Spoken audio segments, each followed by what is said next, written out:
Hello, and a very, very warm welcome to Coffee Stain Group's Capital Markets Event 2025. I'm Oskar Eriksson. I'm the head of investor relations at Embracer Group, and I will be your moderator today, taking you through some key insights from some key people at Coffee Stain Group. Very pleased to be here together with Coffee Stain's CEO and co-founder and chair of the board, Jacob Jonmyren. Thank you. We will shortly have a brief discussion about the start of Coffee Stain and the time at Embracer and look at what's ahead a little bit.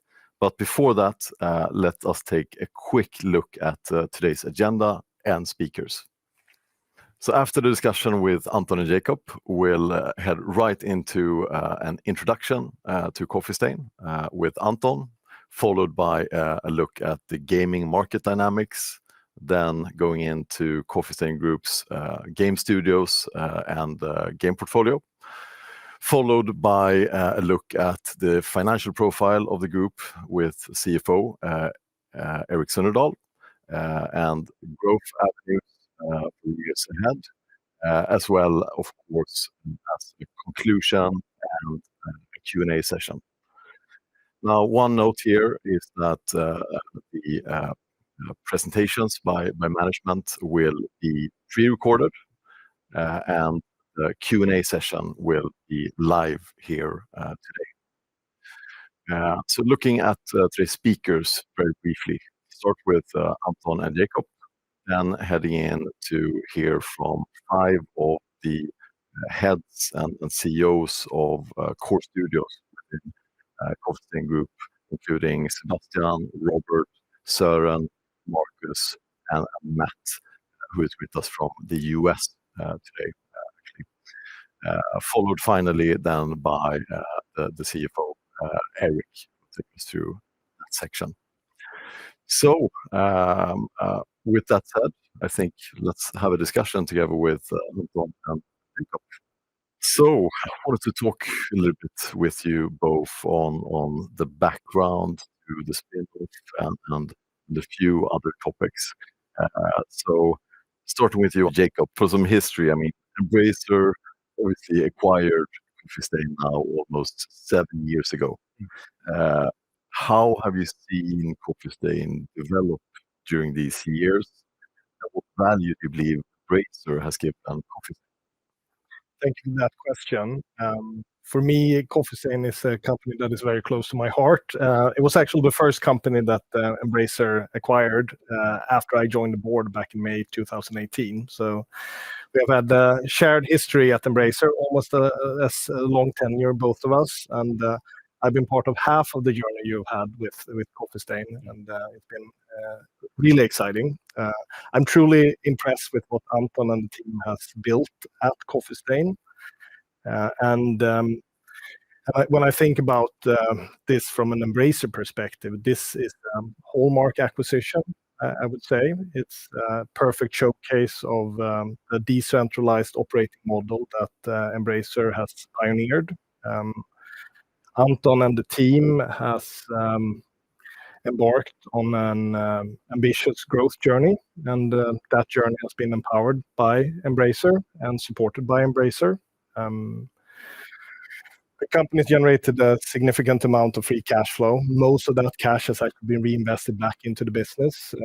New game development projects, more content on existing franchises, acquisitions, and we've taken the company from 2 decent-sized IPs to 6 larger core IPs, number of new studios, and I mean, this is a much more scaled company now than it was 7 years ago. But you managed to keep this unique business culture that was Coffee Stain already back then, and it's still a very important building block for the future, I think.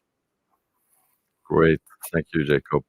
And now, I mean, looking at the spin-off, what's the rationale for the spin-off, and how does this benefit Coffee Stain looking forward, you think? So sorry for being a guy in a suit, but the main objective is, of course, to create shareholder value in the long term. Both of these companies will be able to execute on their core strategies, and by doing that, we will have better chance of success. I also think that these 2 companies will attract different types of shareholders.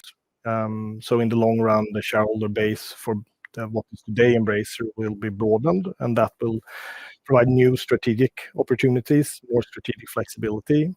And for Coffee Stain, they will be able to build their own unique positioning and utilize the fact that they're a separate public listed company with their own management, their own balance sheet, their own board of directors. I mean, we had recently our first board meeting, and you can notice we spent a lot of time talking about the future of Coffee Stain, whereas before it was only a portion of the time you can spend on how to make Coffee Stain an even greater company.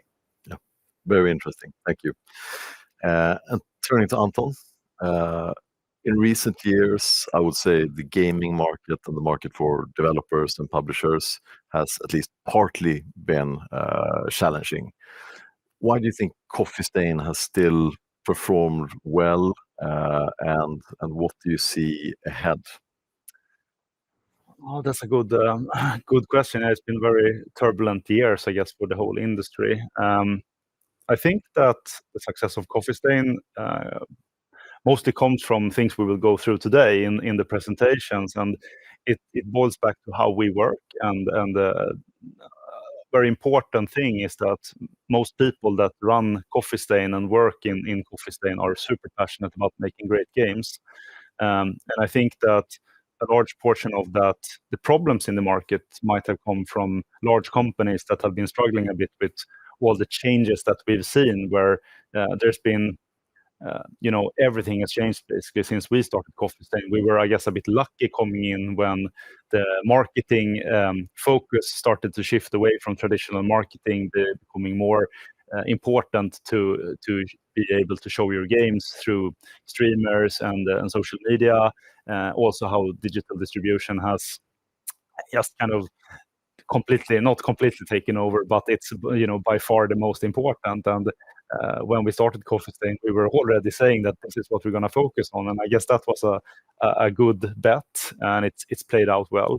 But then throughout the years, it's just been the way we've been operating, with a very high focus on quality, making sure that our teams are very engaged, a lot of ownership throughout the organization.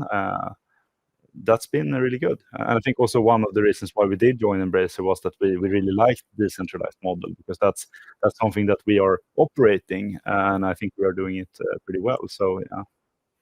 Indeed, I would tend to agree. And then, I mean, what does it entail in your mind for Coffee Stain to spin off and be a separately listed company? I mean, anything like shared services you would miss out on, or what are your thoughts on that? I think that it's a very interesting situation to be in, and if you asked me a couple of years ago, I would probably not have said that this is what's going to happen. One of the reasons we did join Embracer, looking back, was that we wanted to have a good owner, and we wanted to be part of something bigger. At the same time, we have matured a lot as a company over these years since we became part of Embracer, and I think now we are way more ready to take that step. But I also hope that I mean, hopefully not too much should change with Coffee Stain, and I think it's one of the very important things for me and the rest of the management is to kind of ensure that we maintain the culture that we do have in Coffee Stain, because that's the culture and the way we're doing things is the key to the success. Yeah, it's going to be different. But we look forward to it. I think this is the third iteration of Coffee Stain. It's like we had the startup phase, we had the phase coming into Embracer. Now we're taking the leap towards the next phase, and like I think throughout all of this phase, like historically, it's always been interesting things happening. So that's something that we look forward to. It's exciting. Exciting times indeed. Thank you, Anton, and few questions more for you, Jacob. Well, I think Anton prepares for the next part of this presentation. So, Jacob, from your perspective, why is Coffee Stain interesting as a standalone company? First and foremost, it's about great people. So Anton described the culture, and I couldn't underline that more. There's a lot of great people at Coffee Stain, not only the central team with Anton and Eric, the studio heads that you'll meet here later today, but across all functions in the group, there are very talented game developers, and that is key. It's a unique business in that sense. The operating model I find very attractive. It's a diversified portfolio of core IPs and nimble, creative teams creating new content, creating a very interesting combination. If I think about it, this provides an attractive risk-reward profile with a fairly limited downside due to the stability of the core franchises and the potential for outsized returns on the upside if successful with new games. We all know from this industry that success is far from guaranteed, but when you work with great people and people with a relentless focus on product quality, making great games that are fun to play for a long time, and it's people that have done it before, the chance for success, I think, increases. And I find that very attractive and exciting. Also, I think that as a standalone company, Coffee Stain become an even more natural partner for other up-and-coming indie developers. Today, it's very hard to say exactly how such partnerships will look, how things will pan out. But the fact that you have here now established Coffee Stain as a separate entity, I think will open new opportunities. And for me, I'm humbled and honored to be part of this third iteration that Anton mentioned earlier.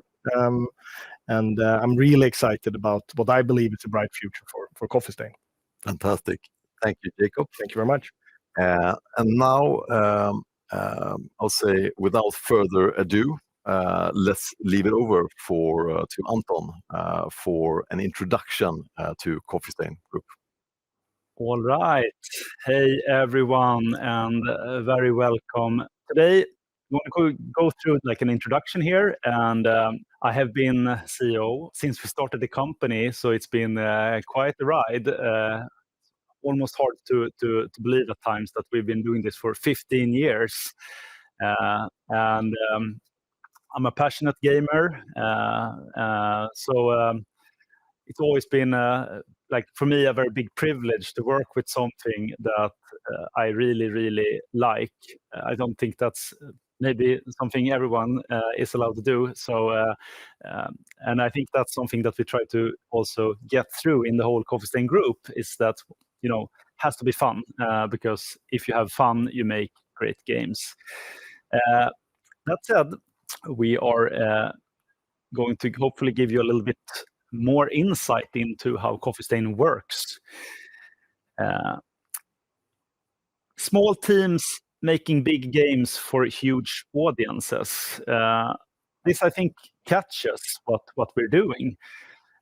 Coffee Stain today consists about 250 people, so we are quite a lot of people, but most of the teams are small, and we work with many different titles. The games are quite successful. We will talk more about them later in the presentation. But last year's financials, we made about 1 billion SEK in sales, and we have a very healthy 44% cash EBIT margin.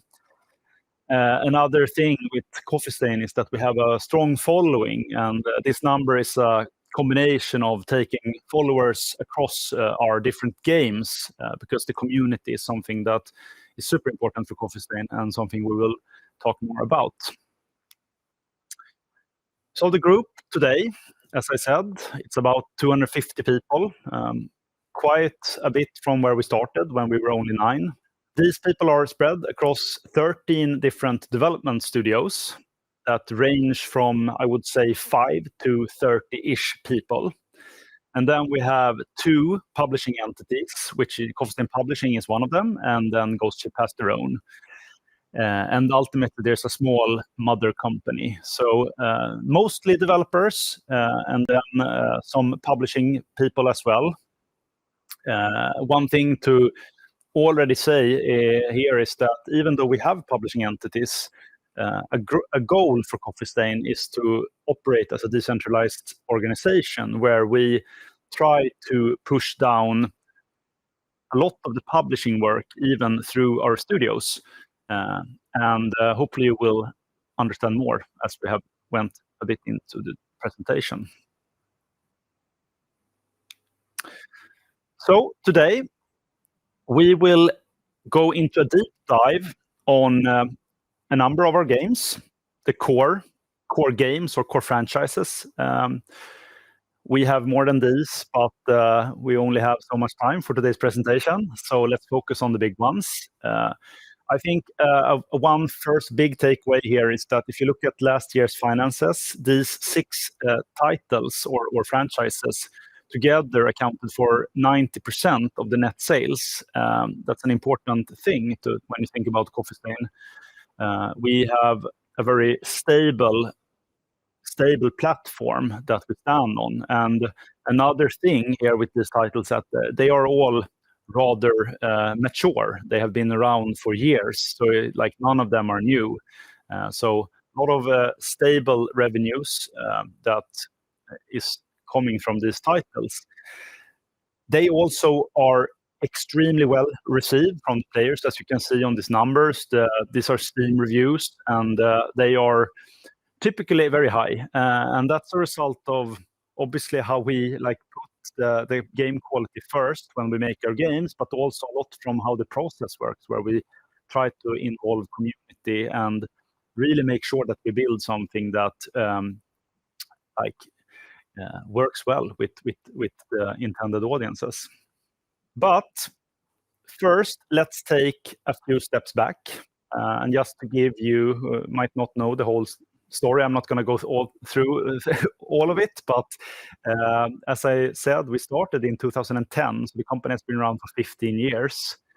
And back then it was me and 8 co-founders. We were 9 students when we started the company with not that much of a plan, to be honest, but we had one common goal, and that was to make great games. And I think that has been true throughout this journey.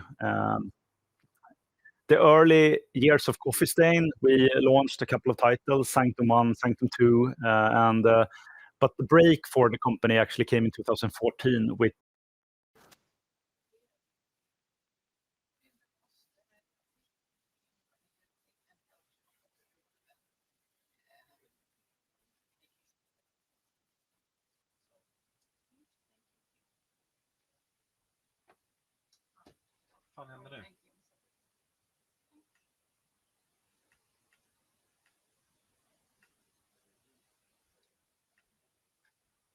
resources and capital that we could actually start to grow the company. We with that excess money that we got from Goat Simulator, we wanted to make more, and that led to the decisions to start a publishing business and also starting to lay down the foundation of the strategy that we still operate today. So some of the examples here is we took the minority investment in Ghost Ship Games together with the publishing arrangement. We started Lava Potion, and there was a lot of things happening here. But ultimately, all those things came together in like 2018, which was the big next step for the company when we sold Coffee Stain to Embracer, or THQ Nordic, as it was called at that time. And you could ask, why did we do that? Well, we were 9 founders, and I think we had been running the company together for many years, and it was great years. We had a really good group of founders, and but you're young, and I think some people wanted to do something else, and for us it just became very important to find a good new home for Coffee Stain, and I think Embracer was perfect for us, and it's been a great home for Coffee Stain. Going into Embracer, though, I didn't expect, or it was very hard to think that we would be as big as we are today, because Coffee Stain has grown a lot since becoming part of Embracer.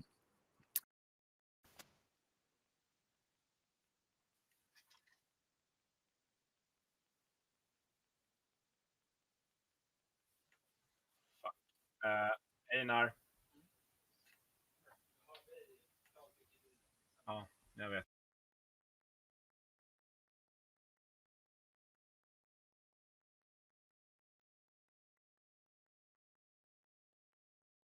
And I think for Coffee Stain, it was very nice.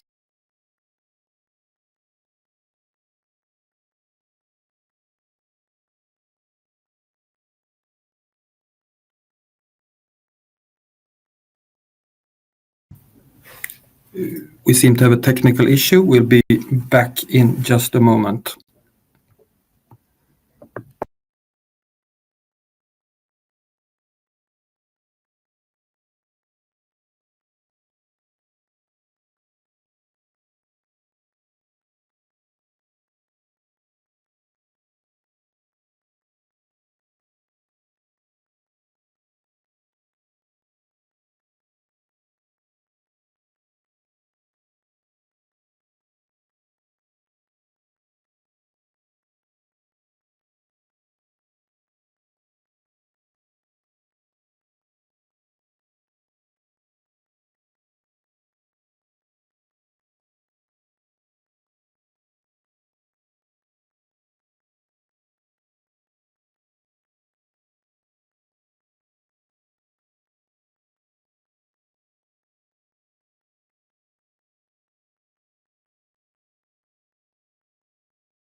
And then we went into Satisfactory, which is way more of a serious game, although it still keeps a lot of the fun and the creativity and the things that are important for Coffee.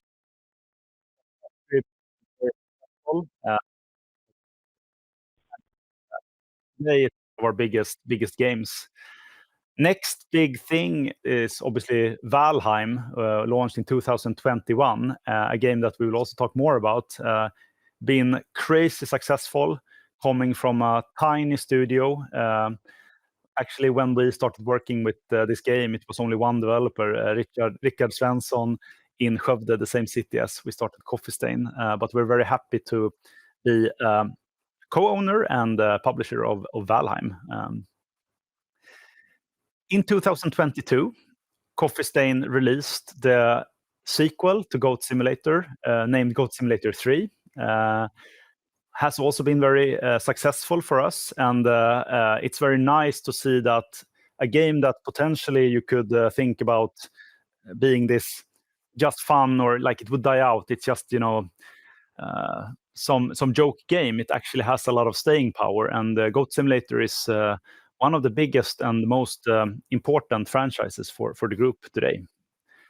And then you also have Bloxburg, Welcome to Bloxburg, which is a Roblox game that we acquired in 2022. That game, similar to other games here, is that it was initially made by a tiny team, also Swedish developed, and we bought that and have since formed a whole company around Welcome to Bloxburg. So we now have a team operating that title. And finally, this year, we are very happy that we are integrating Tuxedo Labs with their cool game Teardown, which is a very unique game that builds upon its own technology, which allows them to do things that are very special. And next up, obviously, this year is a big year for Coffee Stain. We are again taking the steps to become our own company, and with a spin-off from Embracer Group. It's been some great years, but now we're looking just forward to what the future holds. So let's dive into and talk about the key focus areas for like how we operate within Coffee Stain. Trying to break it down very high level, we do focus primarily on game development. Most of our our organization is dev studios, and then they are supported by these publishing entities and the small mothership. And together, these components create the long-term value or the success of Coffee Stain. So let's dive into it. The actual development can be broken down into these 4 different areas, and it's actually been a little bit of a challenge for us because in the past we have been very, based it on gut feeling and just making great games, but kind of maturing as a company, we have realized that there's a lot of things that we just do. It's been in the walls, but gameplay first, super important. We have our lean, usually very small teams that develop the games, creativity, and then ultimately community, which is an important thing for our game development. So let's start off talking about gameplay first. What does that actually mean? When we approach new game ideas, or even through our publishing, or when we meet with potential partners, I think we spend maybe more time than what people or developers are used to talking about the games. For us, it's always about the game and what's fun. How is this going to become something? Because we really want to make games that ultimately become successful. It's very fun to kind of get that payoff that people really enjoy what you've been working on. For making games takes very long time. You invest years into making games, and it's a very complex process. So we want to put the gameplay and the product first, and this goes into basically everything that in all our different processes. Another thing is that we usually try to focus on finding things that has a possibility to build a certain amount of depth. Most of our games have a lot of depth, which means that you can invest a lot of time in them as a player. And when players invest their time, that leads to retention and ultimately loyalty in the players. And like for us, it just one of those components that helps make them successful over time. So even a game like Goat Simulator, players spend a lot of time in it, and we think that's very nice to see. And finally, this kind of gameplay first, it also goes down to how we prioritize the resources generally, where I would say that in other fields especially if you look at larger studios, they tend to put more resources towards like marketing and perhaps specifically paid advertisement and the marketing budgets, where Coffee Stain historically has been very selective, and we run very lean marketing budgets, mostly focusing on the community and building the games more iteratively over time. And we think that is basically better ROI on the investment into the games, as opposed to buying banners or ads. So we focus on the game content first, and that even goes into kind of when we design the games, we try to think about how to avoid pitfalls, because certain technical decisions when you design a game can lead to them becoming more expensive, and we try to keep it gameplay first, focus on that. The second thing with the development process is the lean teams, and it doesn't say small here. I mean, they are usually small, but the whole point is that we believe a lot in what small groups of people together can do, and a lot of that boils back to the kind of creative process. I think a friend of mine has said to me, like, it's like, playing in a rock band where making a game is so similar. If you have a bad drummer, that's just not going to work. And I think that very well paints the picture of how it is to make games. Is if you have the right people, ideally a small group of people, you can become more agile and work faster. It's easier to kind of have direct communication and not build up these layers of hierarchy that we are always trying to avoid. So teams usually start very small, and then we grow them over time as the game kind of matures, or when we find validation through community feedback, or ultimately when we actually launch the games, which most often has been through early access, or this kind of, you launch a game that is not fully developed, but with the intention to keep working on it for the long term. And when we are at that point, the teams can usually, they can be big. Ideally, they are a little bit bigger at that point. Like the Satisfactory team, for example, is roughly 30 people now. But then it kind of makes more sense. And this whole way allows us to balance the risk in a way, because we have small teams initially, the investments doesn't become too big. It's easier to kill the projects early as well if we are on the wrong track. And then we have the creativity aspect, which I think is so important. One thing that we, even from when we started Coffee Stain, we were always making sure that we tried to innovate in some sense. I think that one of the main challenges in this industry is that there's a lot of content. There's so much games out there that many games that come out, they seem to be very similar to things that already exist. So making something stand out is super important. And I think obviously Goat Simulator is a great example of that, but even Deep Galactic or Factory, for that sake, where we took the kind of hardcore factory simulation and making it in first person was unique. And that helps it stand out. Also, I think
reminder that we need to kind of stay curious and innovate. So creativity is super important for Coffee Stain. And as it says here on the slide, like sometimes when you do things, you open up new niches, and the game market is so big today that if you do something really well, and if you do it in a new niche, it's often enough players there to kind of make it possible to run a business around it. So that's the way we think about it. Finally, we have the community aspect, which is super critical to Coffee Stain, and we usually, or like almost always, like we try to involve the players early. So what that means is that we try to keep our development as open as we can, and we let players in, and then we interact with them. And this is part of the process even before any release or anything, and that helps us both kind of guide and direct our development and make sure that we're on track. But it also helps us with the marketing, because if you release a game that already has an active community, you're setting your stage. It's much easier for the game to be working out well, as opposed to just coming out of nowhere. And I think there's a lot of numbers on this slide, so let's not go into all of them in detail. But the main takeaway here is that all the core games of Coffee Stain's portfolio have pretty big communities following them across various channels. And that's something that we continuously work with through our development teams, community managers, talking directly with the players. And then the other part of Coffee Stain. So talked about the development here, but we also have the publishing and partnerships, which we call it. And the reason why we don't just simply call it publishing is that we have since, even before we joined Embracer, we decided that for the titles that we were going to work with, we would really like to be sitting in the same boat with the developers. So as an example, when we started working with Ghost Ship, we decided that we were going to invest, and we bought 30% in that case in the company. And what that allows us to do is basically be in it for the long run and really kind of say, we're doing this together. And it's like helping to balance the relationship where you kind of get the aligned incentives for the long run. So that's something that we really like to do, and something that I hope that we will be able to do in the future as well. And I think it's a natural way of our process when we approach new games and teams, basically, that we always talk about that, because ultimately we believe that there's a lot of value in kind of getting these great developers into kind of into a group and sharing knowledge and everything. So these partnerships can lead to, as it did in Ghost Ship's case, that we actually acquired the full company at a later point.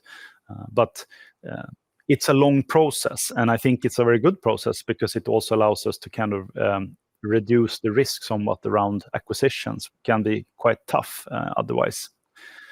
And then obviously we have the more kind of traditional publishing, where we use that as partly just making sure that we can get our games out on all the platforms and do great business. But it's also a way for us to evaluate new potential titles through pitches that we get in through the publishing teams. But they ultimately can also lead to future cool opportunities for the group. And together, the development and the publishing and partnerships, that's the combined model. And we have seen over these years that it's actually been working out very well, and has been able to kind of deliver very long-term growth, and also less volatility, as opposed to perhaps what you can see in other companies. And this graph kind of just shows that, our games have grown, and I think that they still have a room to grow. And that's one of the things you see today in games market, is that games tend to stay, and it becomes more and more important to have really good games and then keep on building upon them. Because if you look at the top sellers today, they might have been there 10, 20 years ago. So we're in it for the long run.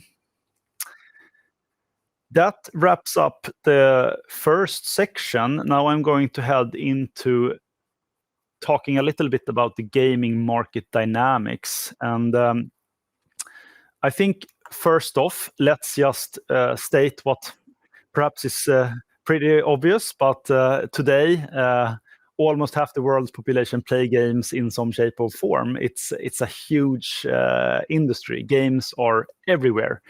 And I think just in my lifetime, I mean, it's like changed so much. When I grew up, it was more of a nerdy thing, maybe not the coolest to play games, but today with the young kids growing up, it's more natural, it's very well integrated, and I think it's just going to keep growing, because ultimately games is compared to other forms of entertainment, it's the interesting thing is the interactivity, obviously, that you're participating, and you are. It's also the social aspect, which I think is very strong in games. So games, huge market, the biggest as part of the global entertainment industry, quite impressive. And I think going back some years with the COVID hitting the world, there was this expectance that perhaps gaming would kind of contract after that growth period. But what we've seen is actually that it kept growing. And I think that COVID potentially introduced even more players to the market, and they are staying around. So that was great, but it's impressive, and it's just worth mentioning that the games market keeps growing, and particularly we've seen that PC and consoles has been growing and is expected to grow in the coming years. At the same time, mobile has been a little bit more flat, but our focus is mostly on PC and console. The trend here mentioned on the slide, important on post-launch content for engagement, kind of builds back to the whole thing where games tend to stay around for a long time, and with all our games we have various ways of keeping them fresh and keep selling, but also to try to find ways to monetize them over time. Some other broader things that we see the last years or right now, it's that consoles are becoming more and more similar to PCs. And what does that mean? Well, if you go back 10, 20 years, consoles were quite complex. They were very specifically built, different hardware compared to PCs. It was hard to approach, both from a kind of technical development perspective, but also from the distribution point of view, whereas today they are more or less very similar as a PC. And I would say that now it's more like the expectancy when you buy a console is maybe that it's going to work straight off the bat. You don't expect things to crash on a console. But overall, they are becoming more and more like PCs. Then you have cloud gaming, which has been around for some time now. And I think a lot of us were quite skeptical about it because it has a lot of challenges that it's hard to basically be able to give a good game experience with the latency and stuff like that. But we finally start to see it kind of start to grow, and it's interesting where it's and the most interesting thing with it is that it lowers the barriers of entry, where people who might not have access to hardware at all, they just have a TV or a tablet or whatever, any device basically could serve as a gateway to be able to play high-end games through cloud streaming. So what we see here is that we're likely to be geographical expansion, and the hopes obviously that those players who might get introduced through these new platforms might later point also become kind of more core gamers. And then obviously you have AI. We had to mention it during the presentation, otherwise it might be strange. It's very interesting to follow how AI is impacting everything right now, and I think for game development generally, it opens up a lot of potential for making, tools are becoming so much better, and ultimately I think this plays well with how we do things at Coffee Stain, where we are usually small teams. So we just look at it, and we are very curious and keen on how to kind of utilize this as a tool in our portfolio. So that said, all is not maybe just great with how the gaming market is. It's obviously growing, but it's also very competitive. And the last years, you just see it's more and more games. It's becoming quite saturated, and there's probably been more games failing lately because of that. There's been a lot of investment going into the games the last years, and tools are making it easier. Today, you can just sit in your basement and build games with these great engines. So the amount of content that gets out is just, it's massive. And for us as a publisher and supplier of content to the gamers, the challenge is obviously how to kind of break through in this huge mass of releases that also compete with the older games. And on this graph, you can see that there's a clear trend where there's more games released, but also fewer of them that actually get. This is reviews on Steam, which is one of the things that we use to kind of measure engagement to some extent, but also other things. But it's just interesting to see how that has been actually going down. But that said, I think we think that we have a very good model, which has historically at least worked very well. Luckily, through this kind of approach where we have these teams working tightly with the communities and putting the focus on the games first with the quality, that has helped us to get these high review scores. And that, especially on platforms like Steam, which is basically completely algorithmically driven today, that helps our games to actually stand out. And I think it puts us in a good spot. And luckily, I think most other platforms as well are kind of moving in that direction where, obviously on mobile, for example, it's been a huge problem where you basically have to pay to get users. And that's just a weird thing where I think luckily where we are focusing, it's more about kind of putting out great products and then making sure that we are receptive to feedback and iterating and just improving our games. So that's cool. All right. And that wraps up the introduction of this. And now we're going to head into the perhaps most fun and interesting, the games and the portfolio. So it's time for me to come back just briefly, and we'll go right into the most exciting part very soon. Yeah. But first, I just wanted to ask you a question on the market and how you see it. And obviously, mobile, huge part of the market today and historically. How do you view your position there, and what do you see ahead for Coffee Stain Group? So as we are primarily focusing on PC and console, that boils back a lot to how we work with the games. And I think a very big difference in mobile market is it's become very hard to actually get any visibility, and you rely more on user acquisition perhaps than organic or just what we do with our communities.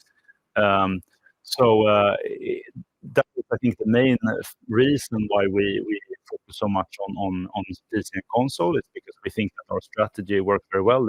That said, we do mobile games as well. Like most of our games are, especially the bigger ones, we try to get them out there in some shape or form. And the way we look at it more as a way to just get more exposure to them. So it's not necessarily where we drive the business, but we pay attention, and who knows?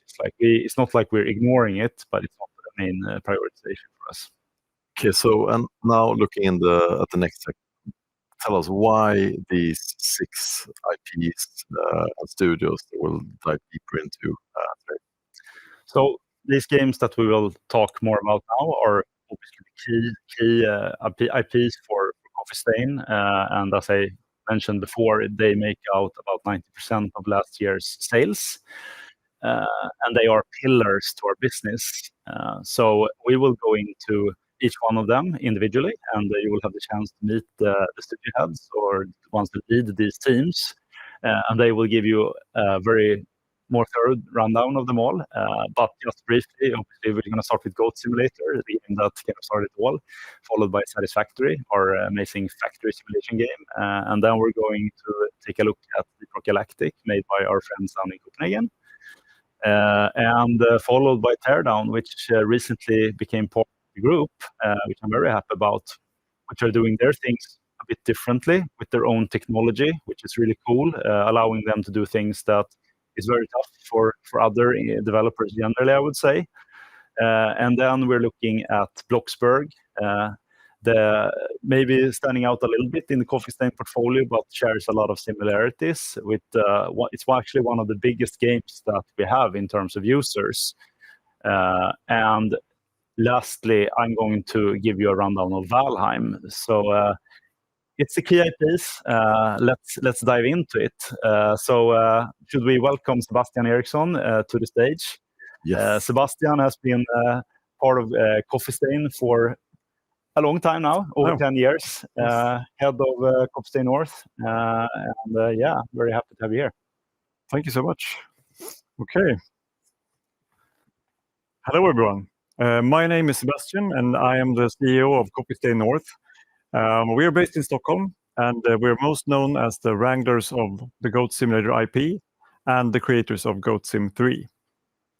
So our studio was founded 12 years ago as Gone North Games, but within a year or so, we started to work with Coffee Stain on the Goat Simulator franchise. And obviously, Goat Sim is the game that started as a joke and ended up being a global phenomenon.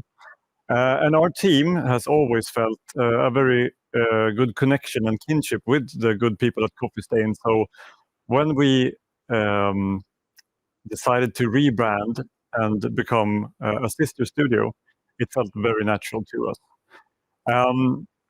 And today, I'm standing here as the proud first member of what became the Coffee Stain Group that we are presenting for all of you today.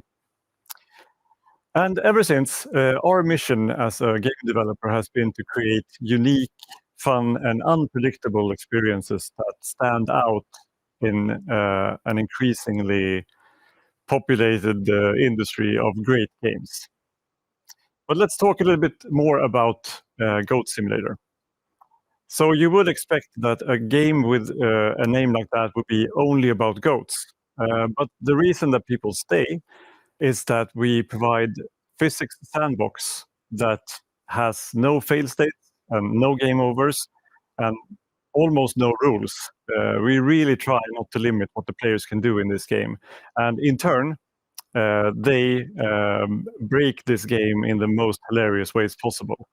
And the chaos that this all results in is what our players enjoy the most. And this is obvious by our great review scores on Steam and on other consoles as well.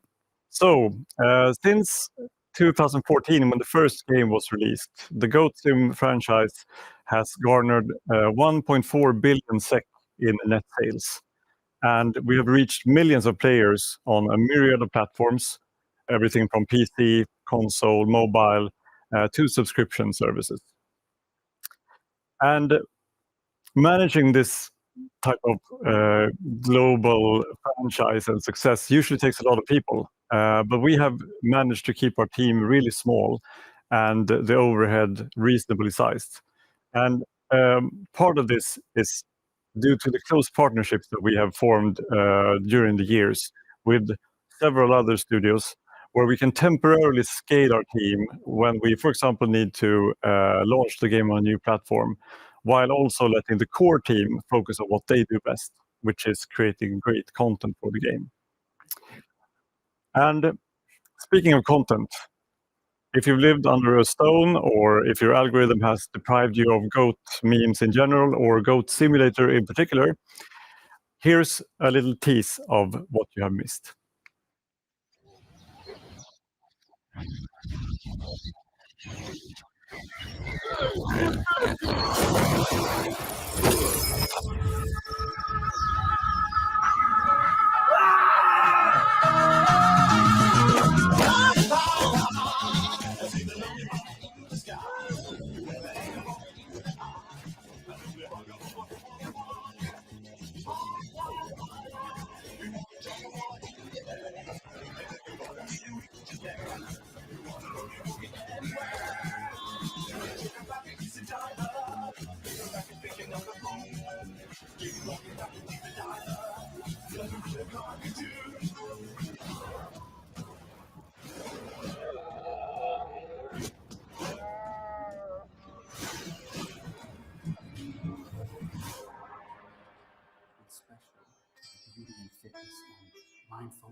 So the game you just saw is the second game in the Goat Simulator franchise, Goat Simulator 3. It's our latest game, and it launched in late 2022, 8 years after the original Goat Simulator game.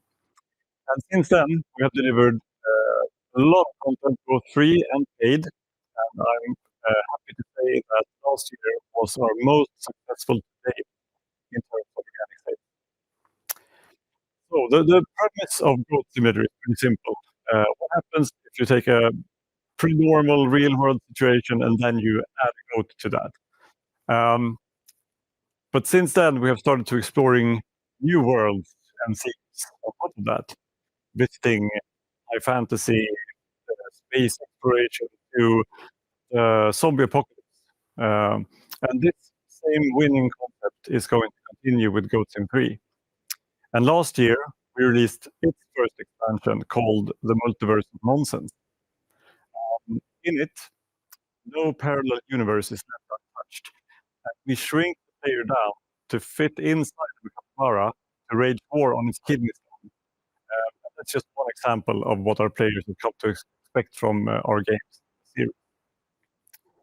And at the end of this year, or last year, we also experimented a little bit with smaller DLCs, with much shorter dev cycles. And that resulted in us releasing 2 DLC packs called the Super Duper Pack and the Hocus Pocus Pack. And they were both very well received and commercial successes. So that has given us a lot more flexibility for planning new content ahead. And talking about what is ahead of us, and I want to touch some key areas of focus for us. First off, we've already talked a bunch about DLCs, but I want to really hit home how important that is for the long-term success of the series of the game. It does not only serve the existing player base, giving them a new opportunity to support the game, new content, but we also attract new players. We will stop here and move over to another computer. Sorry for the disturbance. It also helps the game stay relevant, and it increases the value of every platform that we decide to bring the game to in the future. And speaking of platforms, we're always open to exploring new ones. Any platform where we feel like we can find a new or extended audience for the Goat Simulator franchise. And it could be hardware, it could be a subscription service, it could be a streaming platform. It really doesn't matter. And last year, we actually debuted the game on several new platforms, such as Steam, Nintendo Switch, the PS4, and Xbox One. And last month, in October, Goat Simulator 3 was the Game of the Month on the PlayStation Plus service. And we continue to do really well on Xbox Game Pass. So naturally, we are always in talks with partners about bringing the game to their services and platforms in the future. And over the years, the Goat Sim franchise, or the experiment that was Goat Sim, has actually grown into a full-fledged franchise. And it now has a name recognition that transcends both age groups and media preferences. And we see a lot of opportunities to build that brand even further. And last year, while celebrating more than 10 years of Goat Simulator, we launched several such pilot initiatives with everything from new merchandise to a physical card game to a digital pinball table. And you could also see Pilgor the Goat being featured in other big franchises like Fortnite and Catan of board game fame. And finally, we feel that Goat Simulator is the proof of what can happen when you dare to think differently. And Coffee Stain North will continue to drive experimental game design forward, be it through adding content to existing games, future Goat Simulator projects, or another game that nobody asked for. But let's take it back a little bit to the near term again. We always try to embrace the chaos and the playfulness that the franchise has become synonymous with. And we try to let that guide everything that we do with IP. Be it anything from telling players that they should probably spend their hard-earned cash on a real goat instead, to getting away with naming the second game in the series Goat Simulator 3. We feel like the track record shows that creativity, humor, and community engagement can drive long-term success without following the traditional industry models. And we are ending this year strong with another DLC coming for Goat Sim 3 just in time for the holidays. In just a couple of days, actually, Sand will go everywhere when we launch Badlands Furry Road on November 19th. And this DLC lets Pilgor visit the end of the world in the most post-apocalyptic Goat Sim DLC yet. And before we close this presentation and I hand off to Robert from Coffee Stain Studios, and we kick off another decade of Goat Simulator, I want to show you a small tidbit from Badlands Furry Roads.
Thank you, Sebastian, for the introduction, and I'm super excited to be here and be part of all of this. My name is Robert Lasic, and I am the studio manager over at Coffee Stain Studios. We're located in Skövde, kind of stuck in the middle of Stockholm and Gothenburg, and that is the place where everything started 15 years ago, where Coffee Stain was founded. Over the years, we have released multiple titles, but today I'm here to talk more about our latest success, that is Satisfactory. So what is Satisfactory? Well, at the core of it, it's a first-person factory building game. As a player, you land on a foreign planet, you get to explore it, mine for minerals, refine them, and build complex machineries and factories, all connected by miles of conveyor belts. We released it into early access back in 2019 on PC, and it really has been a huge success for the studio since. I am extremely proud of our very high rating of reviews, specifically on Steam. We have a 97% positive rating, and that comes from more than 200,000 gamers. And our average playtime is close to 96 hours, which is just truly amazing. And all of this was accomplished by a team that is reasonably small. Currently, we're 31 developers allocated to the project. But instead of just me talking, how about we have a look at the trailer to get an even better idea of what the game is about.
All right, what you just saw was the trailer for version 1.0 that we released last fall. And I really hope it gives a better idea how crazy you can build your factories in our game. And it gives a much better idea than just me talking about it, I hope. And since the launch into early access, we have released constant major updates to the game. Each of them has built and added upon the strong foundation that is Satisfactory. We've added content, creatures, new features, quality of life stuff, everything just to make the game better than it was before. And that really has been the key to a retention of players over the years. We see old players returning with every update, and we see new players joining with every update. Recently, we also released on console, and we have made sure to put significant time and effort into that version, making it as good as it possibly can be, and we think it's really amazing. And it really shows in the reviews coming in right now. They are as high as they were on PC when releasing there. It really has opened up the game to a totally new audience. And all of this has amounted to extremely strong player engagement. We saw our peak concurrent players at the release of 1.0 last fall at 185,000 players concurrently. And we still see strong engagement on a daily basis. And looking at the chart, you can actually see that this engagement after 1.0 is higher than before. And just as a side note to the chart, this is PC only, Steam only. This does not include the console version. We don't have those numbers yet. So, how was all of this made? I think Satisfactory kind of embodies how we work with development with the community at Coffee Stain. We start in-house with a core concept, a strong idea. We iterate upon it over time. And when we are ready, we release it into the wild through early access. During the early access phase, up until the release of 1.0, we do constant updates and we release into experimental releases on PC. That way, the community can give their feedback to us before we do actual updates. That means we get feedback on play testing, we get feedback on bugs, what works, what doesn't work, what's fun and what's not fun. The community has even helped us translate the game into multiple languages. And this is a process that continues over the time of the early access, up until the 1.0 release. All this amounts to a very community-driven way of development games with a huge crowd. I said it earlier, we have more than 240,000 Steam reviews. At the core of it all is, of course, our amazing team in Skövde. And I really can't speak highly enough of them. They are a very skilled, highly passionate group of people. And they truly do care about Satisfactory, the game, what goes in the game, and they also really care about the community. And speaking of the community, I have to mention our community managers. They kind of act like the bridge between the development team and the community, giving feedback in both directions. Basically, they let the team know what the community wants, and then they communicate back to the community. And they have a very transparent way of doing this. They talk about all the upsides, but also the challenges we face within the development. All of this has over the years led to a game with an extremely deep gameplay experience and endless possibilities. We have players who have played this game for more than 1,000 hours. It really is just amazing. So where do we go from here then? Well, as I mentioned, we released into early access and then into 1.0 last year. And since then, we've actually already did one update in 1.1. We are now working on the next update, of course, which has been announced. And over the time, we will continue doing these updates and utilizing the experimental branches that we can on PC. I also mentioned that we are just released on console, and we will of course support the console version the same way we have supported the PC version. We're constantly looking for new venues, new possibilities and opportunities, and whatever platform makes sense for us, we should look at. Of course, we're also working on other things that are even further down the road that will only strengthen Satisfactory. As I see it, when we went into 1.0, that wasn't really the end of anything. It really was us just moving into a new phase. And I still think there's so much more to do to grow the game and to grow the audience over the years. I'm super excited to be part of it. And with that, I'd like to hand it over to Søren Lundgaard from Ghost Ship Games. Thank you. Thank you very much, Robert. Hi everyone, my name is Søren. I'm the CEO and co-founder of Ghost Ship Games, based in Copenhagen, Denmark. So about 9 years ago, went together with 5 other very experienced game developers, and we wanted to create something new and fresh.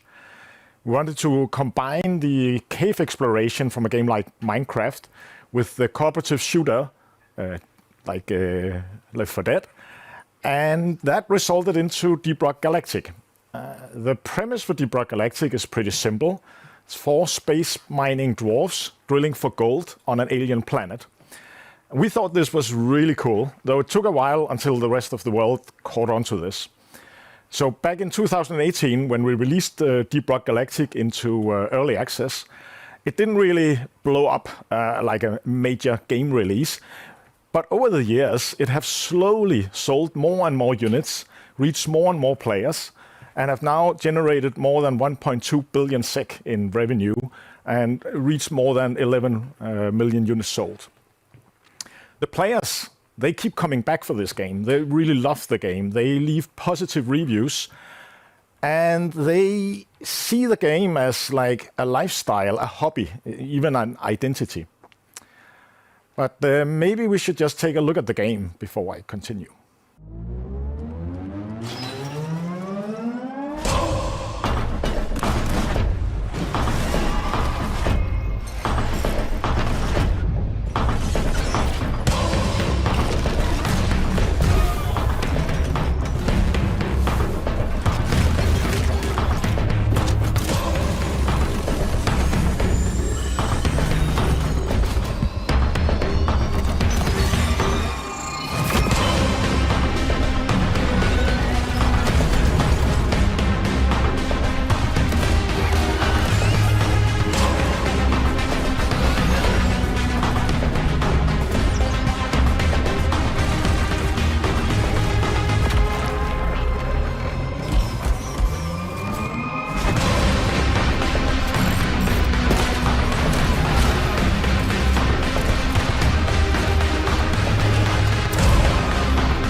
So that was a game in action, and we wanted to create a great game, but we also wanted to create a great company.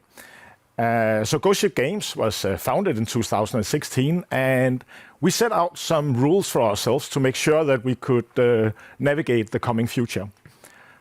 These rules were like never be more than 20 people, don't be perfect, and make happy decisions. Now, don't be perfect. I saw one of the earlier slides from Anton that our fans, they call our game perfect. So maybe by not being perfect, you will create perfection. As you can see in the slide here, we are now 47 FTEs at Ghost Ship, clearly more than the 20 people that we try to stay under. The success of Deep Rock Galactic simply demanded us to grow. But because of this rule, we have been very careful about the growth. We've been thinking really hard about who to bring in and make sure that we always have the culture in control, the culture that means so much in the Coffee Stain Group.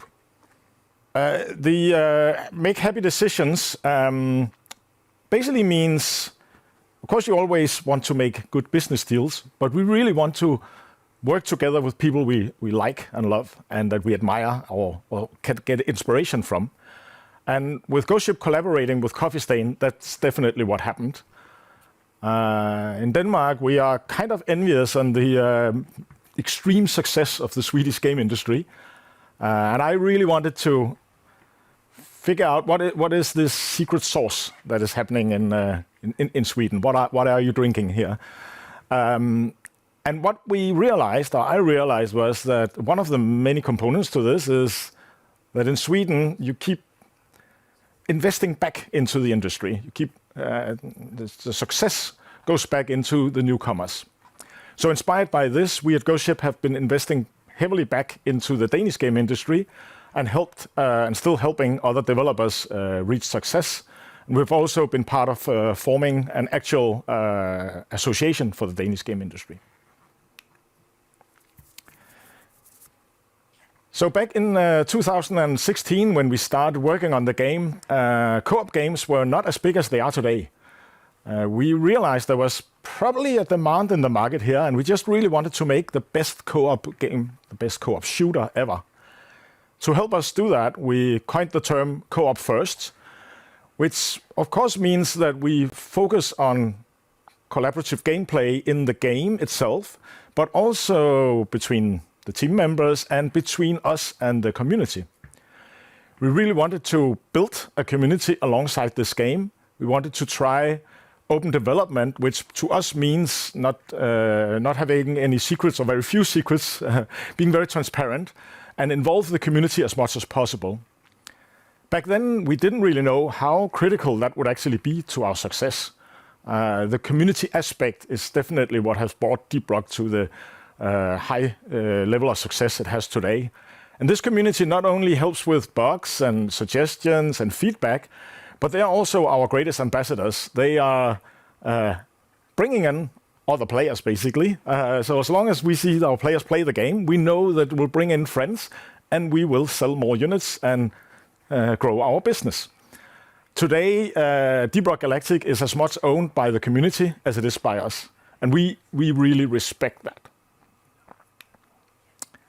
Now, to tie the community and the game together and this cooperative aspect, we knew we needed to create something that would help our fans recognize each other out in the wild, but of course also communicate inside the game. So we invented this simple emote called Rock and Stone, where you bring up your pickaxe in a salute to other players. And depending on context of when this happens in the game, it can mean many different things. And this saying of Rock and Stone has transcended the game now. It's something where if you go into any kind of social media forum and you type Rock and Stone, you will see Deep Rock fans coming out and replying you in kind and says, Rock and Stone!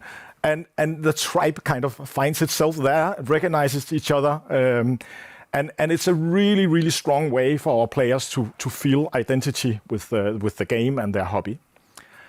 This culminated recently when the real-life heavy metal band, power metal band Windrose out of Italy, they reached out to us and wanted to make a tribute to Deep Rock Galactic and to the Rock and Stone emote. And they made a song about the Rock and Stone emote. And they touring the world now with this song, even gave a visit to our office and gave an acoustic concert, as you can see in the picture on the right here. And this has been like an amazing experience for us to see how our little game is now impacting lots of players, but also lots of fans of a band like Windrose, and see them chanting Rock and Stone at a concert is just surreal. Now we released Rock and Stone released Deep Rock Galactic back in 2020. The full release was on Steam and Xbox, but we were far from done. We wanted to add much more into the game, and we did updates after updates. But coming to update 35, we realized that's maybe not the most sexy way to sell that. So we looked at live service games out there, the successful ones, and realized that we could do a season, we could do a battle pass, but in a very consumer-friendly way, the way that we're treating our fans and our players, and release season 1 to great success. It surpassed our initial launches, both in player numbers and revenue. And a year and a half ago, we released season 5, and it once again, as you can see on the graph, broke all our records. With season 5, we also had to tell our fans that we needed some time to work on spin-offs for Deep Rock Galactic. And they took it very nicely. They've been very patient, but as you can see on the graph as well, of course, player numbers slowly go down. The good news is that we just announced that we're returning to Deep Rock as well, with season 6 in full development. It will release in early 2026. It's being developed in collaboration with another Danish game studio, Invisible Walls. It's also part of the Coffee Stain Group. And we're very excited to see everyone coming back to their favorite franchise. Now, speaking of franchise, this is how we see Deep Rock now. It's not only a game anymore. we can do so much with this universe that just keeps inspiring for more ideas and more games to make. This started out with an adaptation to a board game, which we've done in collaboration with Mood Publishing from Copenhagen. There we did a Kickstarter that reached almost 20,000 backers and 2.5 million euros, still making it one of the biggest Kickstarters in Scandinavia. And then about 3 years ago, we got this slightly crazy idea to combine Deep Rock Galactic with the emerging genre of survivor-likes. This was popularized by Vampire Survivor. And we got in contact with Funday Games from Denmark, and they developed Deep Rock Galactic Survivor that launched in early access last year and 1.0 this year. And its early access launch quickly surpassed anything we did with the launch of Deep Rock. Once again, proving our players, they really crave for more content in our Deep Rock Galactic universe. And now we're bringing Deep Rock Galactic Survivor to more platforms. So recently Xbox, last week it was mobile, and we'll look to more platforms in the future as well. Internally at Ghost Ship Games, we are cooking on our own spin-off called Deep Rock Galactic Rogue Core. This is a slightly more hardcore take on Deep Rock, where we demand more of the players. It's more deep, you can say, in terms of what happens during the missions. And we expect to release this in early access in the first half of 2026. It's already very popular among our fans. We're running playtests and only letting in a small select amount of people. And we're very, very excited to release this game next year. So with Rogue Core coming up, Season 6 coming even before that, and Deep Rock Survivor being brought to more platforms and merchandise in the pipeline, we are truly committed to the Deep Rock Galactic franchise for years to come. That was all for me, so I'll go back into the mines and mine some more gold, and I'll leave the stage to Marcus to talk about Teardown. Thank you, Søren. Hello, everyone. My name is Marcus, and I'm the CEO of Tuxedo Labs, the creators of Teardown. What is Teardown? So Teardown is a fully destructible, physics-based sandbox game with a voxel art style. And what does it really mean? Well, to begin with, the art style is voxel-based, which means that the entire world is built of small cubes, similar to another Swedish hit game. But I think the similarities stop there, because we are a physics-driven game with a fully destructible environment, which gives a very immersive experience.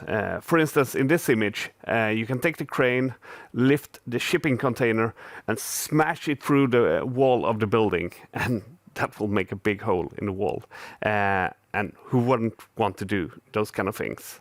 Teardown was created by Dennis, our CTO, who is also the founder of Tuxedo Labs. And it was released on Steam in 2020. So it's 5 years old. And it's been praised by fans and media alike. It's been very popular, and we have seen great success with it.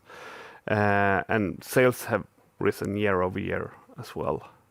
So, but I would like to show the game to you. So let's run the trailer.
I hope you liked what you saw in the trailer.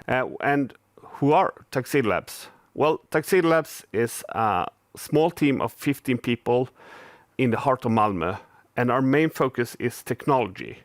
We like to build games from scratch, which means that we don't use any commercial game engines. We build everything from the ground up with C++ as a foundation. And with having full control of the entire code stack, we can do changes, modifications that are not really possible in traditional game engines. So we can do things that stand out in a specific way. And I think that's a big plus. We also have our philosophy that we want to focus on the tech first, which means that, for example, if we were to do a Spider-Man game, we would have to figure out how to shoot spiderweb. But instead we think, look at this cool tech we have created. What kind of cool game can we wrap around this? And I think this mindset helps us to stay truly innovative and make games that stick out. And I think that's a big advantage in the current games market. And I think Teardown is the perfect example of this. The destructibility and the chaos that comes from it is hard to pull off in any traditional game engines. And that proves that creating our own tech can alter different game styles than other games. Teardown you can play with the main campaign, where you perform heists for shady characters throughout the storyline. And it's actually very fun to do heists in this destructible game, where you can be very creative on how to pull off the heist in the best way possible. And you can see on YouTube enormous ways that people have been creative in solving these heists. Or you can just play around in the game and play around with the physics and the destructibility, which is also very fun. Or you can play any of the DLC campaigns that we have released. I would like to speak a little bit about art style as well. I really like the contrast between the blocky voxels and the realistic lighting. The lighting itself is very special. We use something called ray tracing. Most games these days use ray tracing for visual effects and reflections, but we use ray tracing for creating the entire scene, which gives us a very high quality in the visuals and the lighting and the visuals overall. Ray tracing is, from the beginning, a non-real-time technology that are used in movies. And a movie can put a few hours into creating one image because it's not real time. But games are real time on the other side. And we need to create 60 images per second.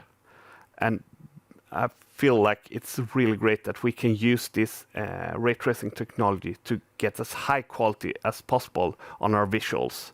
And it's also another example on how we build our own tech. We can do something that is traditionally not done by everyone else. Let's talk a little bit about mods as well. So mods are user-created modifications to the game, where they can change or add features of the game. And then other users can download these modifications and play them in their game. So Teardown has over 10,000 mods created by our amazing community, and the number is still growing fast. We have characters, we have full games within Teardown, other games that are created as mods.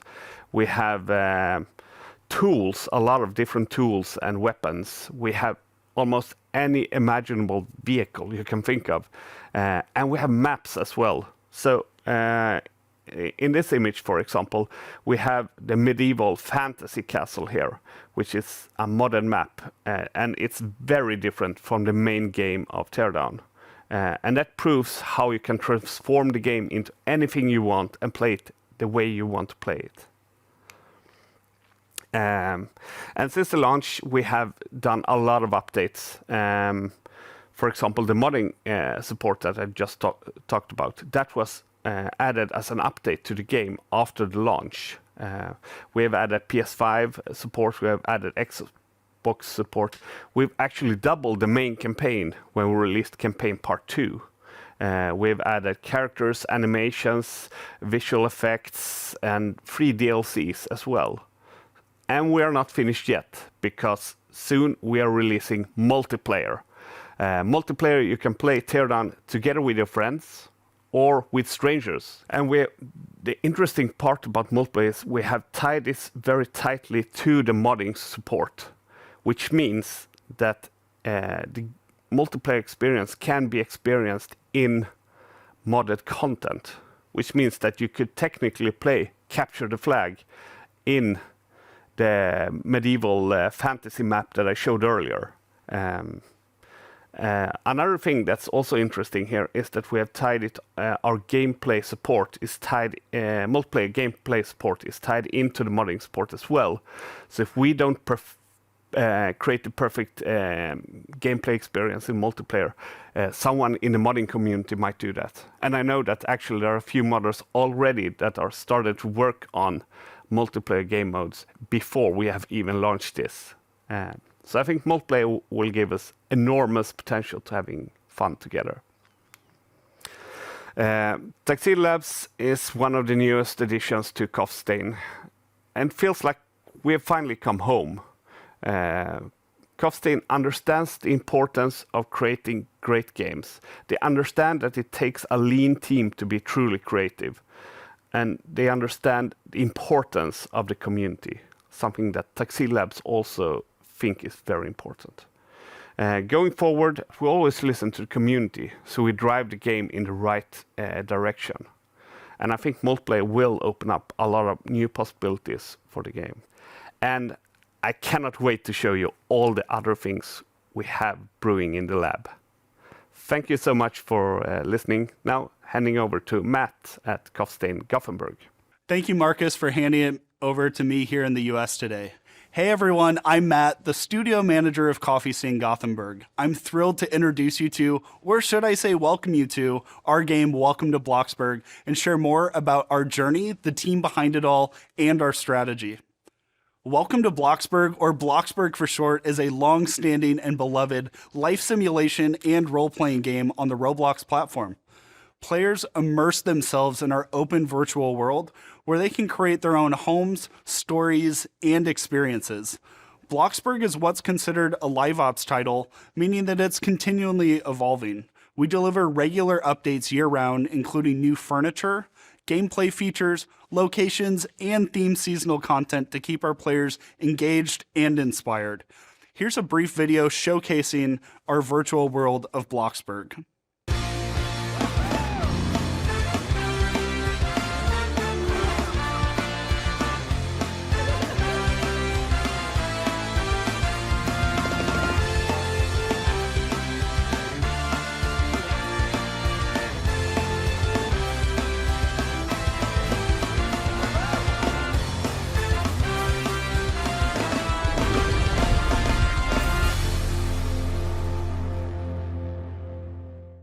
The video you just saw highlights our new map released earlier this year, something our community had been eagerly waiting for. With this update, we wanted to give Bloxburg a fresh look while keeping that cozy small town charm and a few familiar spots from our old map.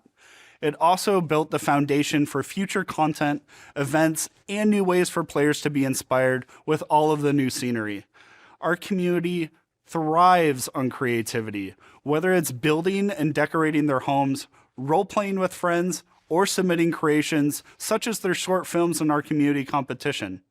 For those who love building and designing, we provide an extensive suite of creative tools and a growing catalog of nearly 4,000 in-game items.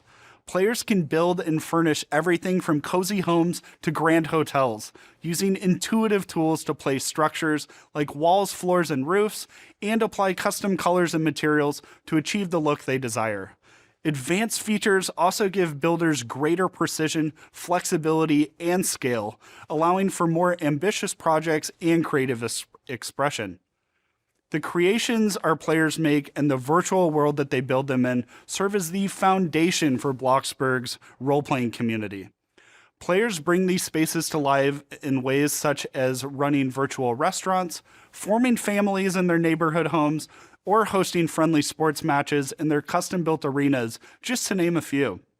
Our interactive items and animations turn roleplay into shared storytelling, helping our players connect and create together. We also offer player-hosted neighborhood servers where they can host their events, roleplay businesses, and other gatherings. These servers help connect and engage like-minded players all around the world. As our players continue creating and shaping their own stories within Bloxburg, our journey as developers has grown right alongside theirs. It's incredible to see how far we've come together, so let's take a moment to look back at the game's journey over the years. Bloxburg began with humble beginnings that grew into a global success, built on creativity, community, and passion.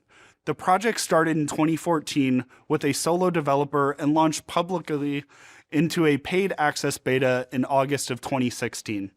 I joined the team in 2017, and as momentum accelerated, our two-person team set out to expand Bloxburg into something greater.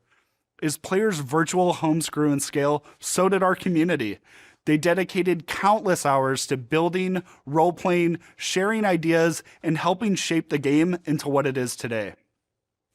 Over time, we recognized the need for additional support to meet our growing community's expectations.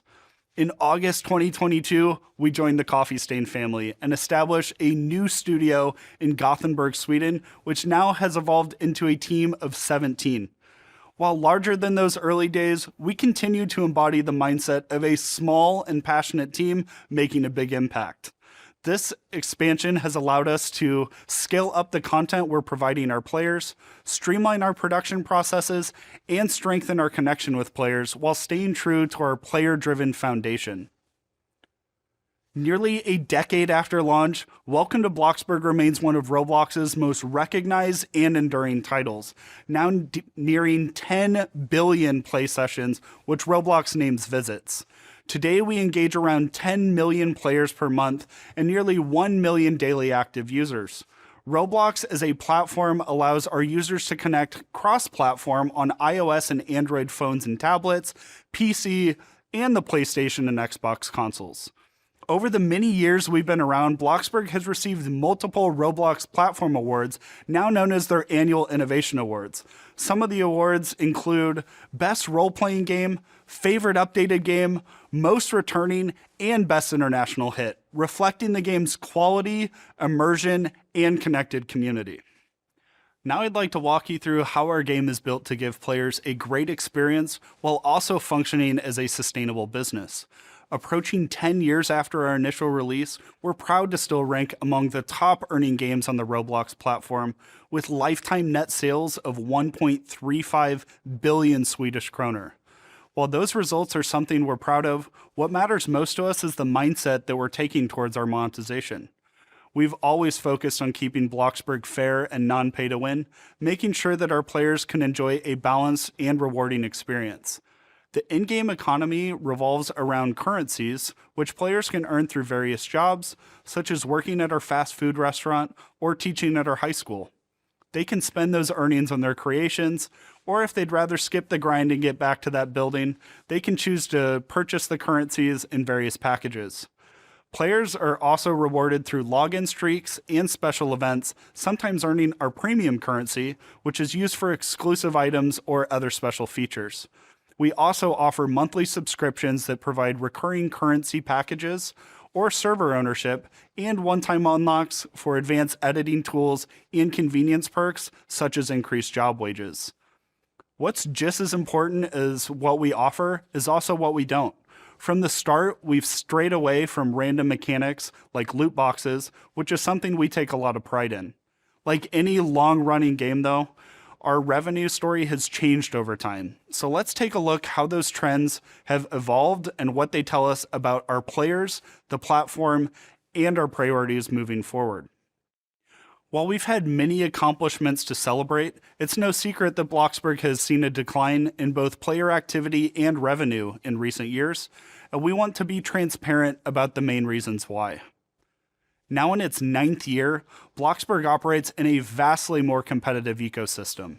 Both the Roblox platform and the role-playing genre have grown significantly since the game's early days, with new trends and experiences constantly emerging and capturing players' attention. For years, Bloxburg was paid access, which limited visibility and new player acquisition as Roblox shifted focus towards free-to-play games. This led us to transition to free-to-play ourselves in June of 2024. We've also seen major shifts in player expectations. Today's audiences expect faster progression and more frequent content. What resonated with players years ago doesn't always align with what newer generations are wanting today. And finally, one of the most difficult factors to acknowledge. Last year, some of our features and economy changes were not well received. Those updates negatively impacted players' trust and confidence in our team. Last fall, we did revert those changes, and we've been working to rebuild our connection with our community since then.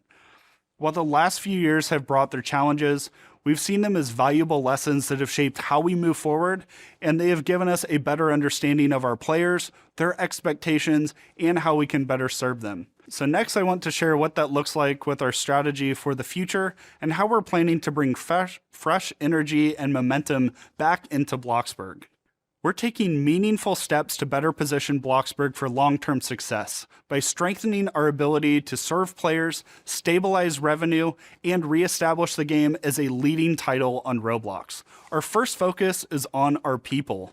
Last year, I stepped into the studio manager role, which has allowed me to use my long-term understanding of both the game and the Roblox platform, as well as a long-standing relationship with our players to drive our planning and decision-making.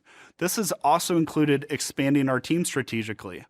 We've also partnered with external developers to accelerate key features, allowing us to deliver more content while balancing our resources.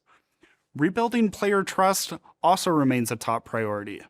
This year, we released two of the most highly requested features, with our team delivering the brand new map that you saw earlier, and a high school featuring immersive gameplay developed by one of our external partners, both long awaited since the early days. On the communications front, we're placing greater focus on our transparency and player engagement and have seen great results so far on our social channels. We're also working to create more ways for players to share their feedback to better align ourselves with what content they would like to see and what issues they might be facing in our game. We're also focusing on our content and production processes to deliver content more efficiently, maintain quality, and better align with player expectations. We're approaching this thoughtfully and sustainably, taking careful steps to ensure that both our team and community can adapt to this at a healthy pace. And lastly, I touched on some of these elements throughout today's overview, but we are also focusing on modernization. We're refreshing our core gameplay systems to better connect with today's audiences, including user interfaces, audio, and our progression systems, just to name a few. Guided by creativity and our passionate community, we're shaping a bold new chapter for Bloxburg. We're proud of everything that the game has achieved and so excited for what's next. Thank you for listening today. Now I'll hand it back over to Anton to share more about Valheim. Thank you, Matt, so much. Let's now talk about the last game in the core portfolio, Valheim. Last but not least, I would say, it's actually the biggest games in terms of how well it's been going. It's a crazy successful title. And Valheim is one of the games that we publish. So it's not a game that Coffee Stain owns and the IP of. It's owned by the development studio, Iron Gate Studios, which is a small studio coming out of Skövde, the same city as Coffee Stain started. And Valheim has, I think most of you probably know it, but it was this little Viking game launched in 2021, and it really took Steam by storm when it launched. Had a crazy initial launch. This was in the midst of COVID, and at its peak, we had 500,000 concurrent players in the game, which is just mind-boggling.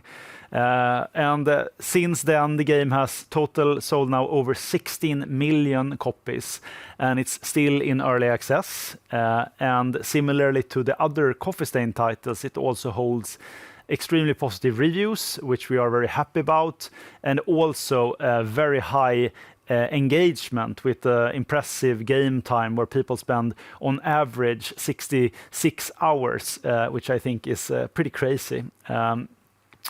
So let's take a look at the trailer for those who haven't seen Valheim yet.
All right, that was Valheim. I think it's a very interesting game. It looks so cool, and there's something about the art style in this game and just the setting, the coziness, that it has a very special vibe. I think you need to kind of try it to get a feel for it. But I think that Iron Gate and Rickard, the creator of the game, has really made something magical here.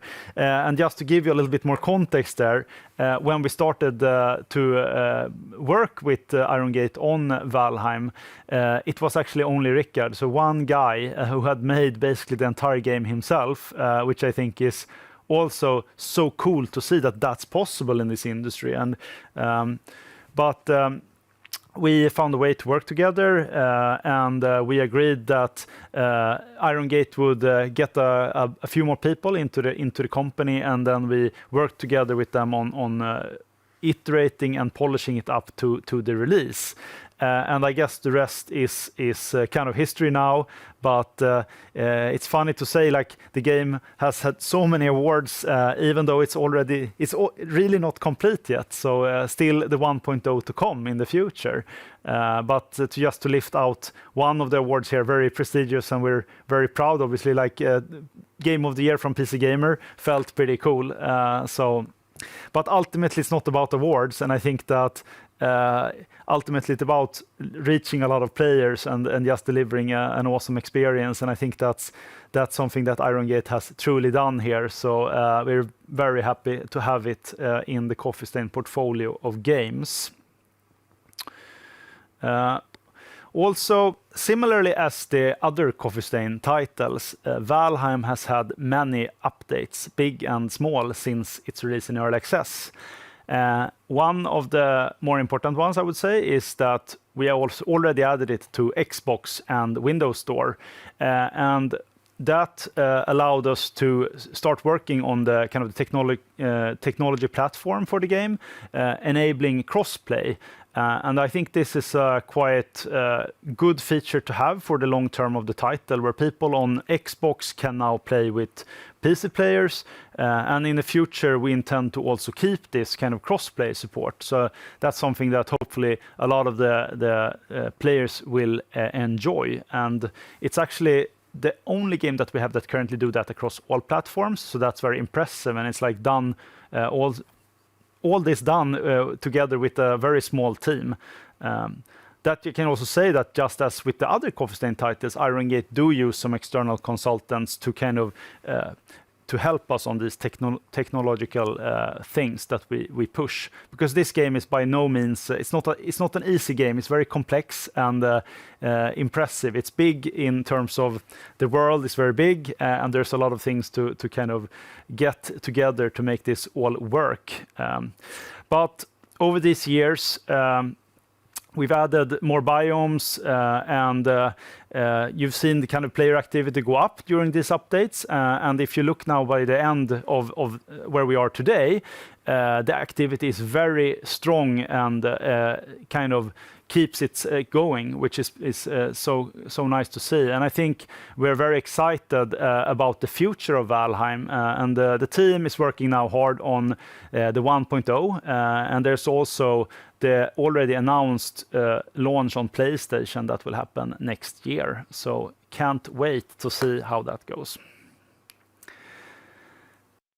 Also, when it comes to Valheim, this is another example of this partnership model that I've already mentioned earlier. So it's a case where Coffee Stain went in with a small investment into the company at the early stage, so we own 30%, where the company itself keeps the IP and all the creative control, and we work together on shaping the future of the game. And I think this is like a very nice way for us to kind of be able to work with a game like Valheim. If we had went in with a more traditional publishing model, I'm not sure that would have been appealing to Rickard and Iron Gate. So I think that's something that we are very, cautious about, and like it also shows how it's important to have flexibility when we go into new partnerships. So ultimately, it's about making sure that the development teams feels that they are in control, they are driving, it's their games, and they drive the vision, and then hopefully we can, as an organization, help them around it and make it as successful as possible. So. That actually wraps up the portfolio section. So we have now touched upon the bigger games in Coffee Stain. It's pretty impressive to see, like, having so many high-performing titles in one portfolio. All of them have generated this amount, and but also obviously the high reviews, the activity, the engagement, and also again, pushing that they have been around for so long, and I think it's a testament to their quality, and also will show that we can keep improving them and working with them for the long term. Aside from that, we also have a couple of announced upcoming releases. We are shortly going to launch the next big update to Goat Simulator 3, which is going to be very interesting to follow. And then we obviously have Deep Rock Galactic Rogue Core coming in the near future, as well as you heard from Marcus, tear down the multiplayer additions, and Valheim for PlayStation 5. But that's not all. Coffee Stain obviously have more games, and I wish we had time to talk about all of them today. This presentation would be a little bit too long, perhaps. These other smaller games that we have are by no means less important for us, and I think it's very important to highlight that our model builds upon supporting studios and developers we believe in over the long term, and not even Coffee Stain were successful directly. It took us a couple of attempts. So it was actually Goat Simulator that kind of really pivoted Coffee Stain to the next level. And some of our smaller studios, they might be on their first, or maybe they're working on their second game. And I think that for us, it's it's unclear, like for the future, it could very likely be that one of these smaller teams come up with the next big hit. And ultimately, it's about creating an ecosystem where we can have great developers thriving and having, a great daily life, just making games and being passionate. And that's I think, the strength of the whole Coffee Stain group. So that pretty much sums up the game part of this presentation. Thank you, Anton. I'll join you very briefly here before heading to the next section. So I wanted to ask you just one question that's been on my mind on the core portfolio of games. Yep. That I think others would be interested in as well. I mean, Satisfactory, obviously a big IP for you guys, has been successful over the past year, I would say. It now came out finally on console on the 4th of November, I believe, so 2 weeks ago, roughly. Can you say something about the reception and performance, but primarily the reception initially? Yeah, it's as you say, it's like obviously one of the most important games of the portfolio. We are very happy to finally have it out on consoles. I'm also very happy to see that so far the reception from player, the reviews have been very good. It seems to be stable.